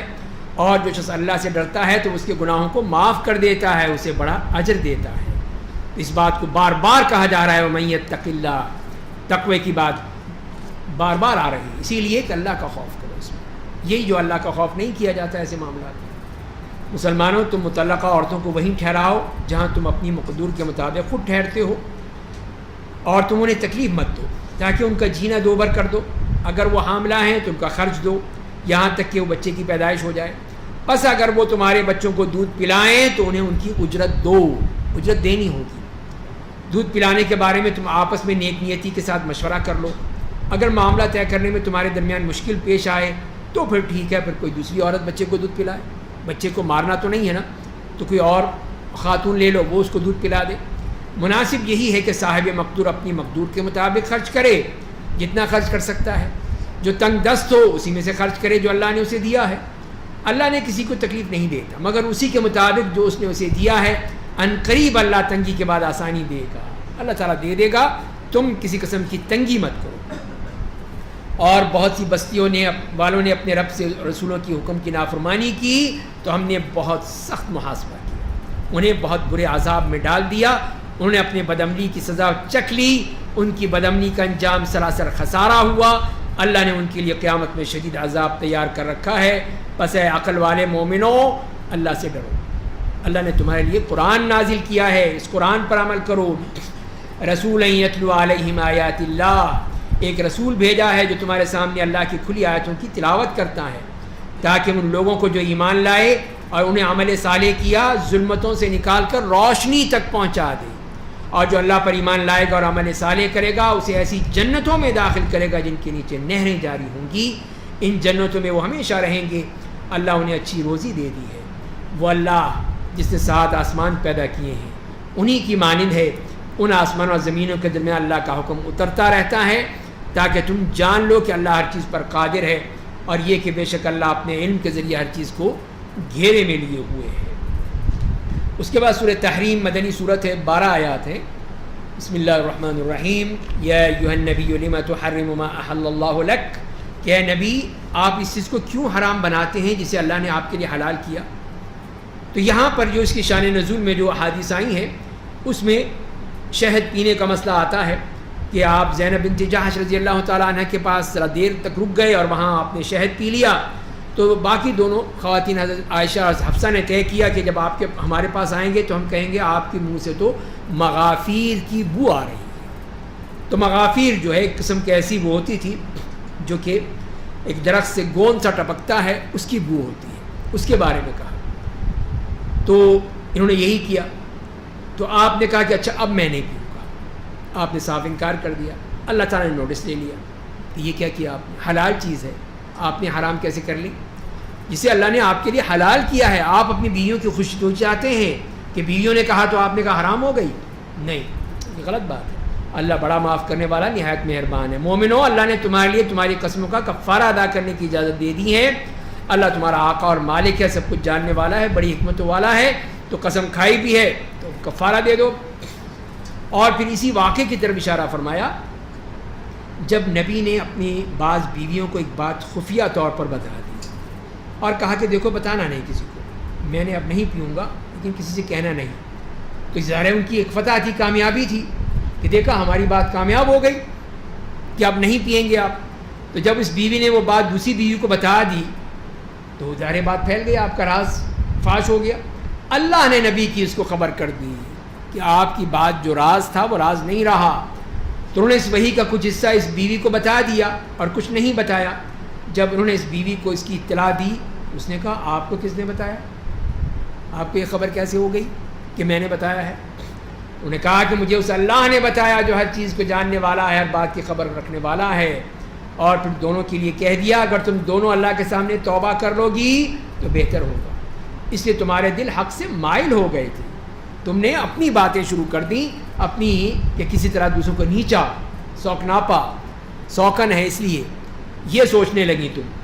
تو اگر تم دونوں ان کے خلاف سازش کرو گی، بے شک اللہ ان کا مولا ہے، جبریل نیک مومن ان کے مولا ہیں، ان کے دوست ہیں، اس کے بعد فرشتے ان کے مددگار ہیں، تم کوئی نقصان نہیں پہنچا سکتی اللہ کے رسول کو۔ اور پھر کتنے سخت الفاظ میں کہہ دیا اگر وہ تم کو طلاق دے دیں گے تو امید ہے کہ ان کا رب تمہارے بدلے انہیں تم سے اچھی بیویاں دے دے گا جو مسلمان ہوں گی، ایمان والی ہوں گی، اطاعت گزار ہوں گی، توبہ کرنے والی ہوں گی، عبادت کرنے والی ہوں گی۔ روزہ رکھنے والی ہوں گی، شادی شدہ اور غیر شادی شدہ ہوں گی۔ تو اللہ نے بتا دیا کہ دیکھو میرا معاملہ یہ ہے، میرے نبی کی یہ بیویاں ہیں، تم نے غلطی کی تو یہ معاملہ گڑبڑ ہو جائے گا۔ تو اے ایمان والو، اپنے آپ کو اور اپنے اہل عیال کو اس آگ سے بچاؤ جس کا ایندھن آدمی اور پتھر ہوں گے۔ بچا لو اپنے آپ کو بھی اور ان کو بھی، اپنی اولاد کو۔ اس پر ایسے فرشتے متعین ہیں جو سخت دل بے رحم ہیں، اللہ انہیں حکم دیتا ہے، جو بھی حکم دیتا ہے اس کی نافرمانی نہیں کرتے، جو حکم دیا جاتا ہے وہی کرتے ہیں، کبھی بھی وہ اس کا انکار نہیں کرتے ہیں۔ اے کافرو، آج کے عذر مت پیش کرو، تم کو جو کچھ دنیا میں کرتے تھے آج اسی کا بدلہ دیا جائے گا قیامت کے دن۔ اے ایمان والو، تم اپنے رب کے حضور صدق کے دن سے توبہ کر لو، امید ہے کہ تمہارا رب تمہارے گناہ معاف کر دے گا۔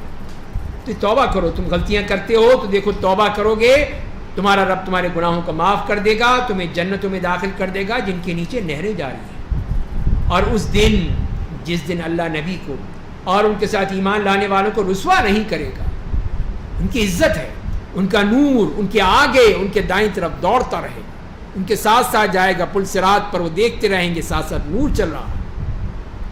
وہ لوگ کہیں گے اے ہمارے رب، ہمارے لیے ہمارے نور کو پورا کر دے، یہ نور جو ہمیں ملا ہے اور ہمیں معاف کر دے، تو بے شک ہر چیز پر قادر ہے۔ تو اے نبی، آپ کافروں اور منافقوں کے خلاف جہاد کیجئے، ان پر سختی کیجئے، ان کا ٹھکانہ جہنم ہے اور وہ بہت ہی برا ٹھکانہ ہے، تو ان کا معاملہ بہت سخت ہوگا۔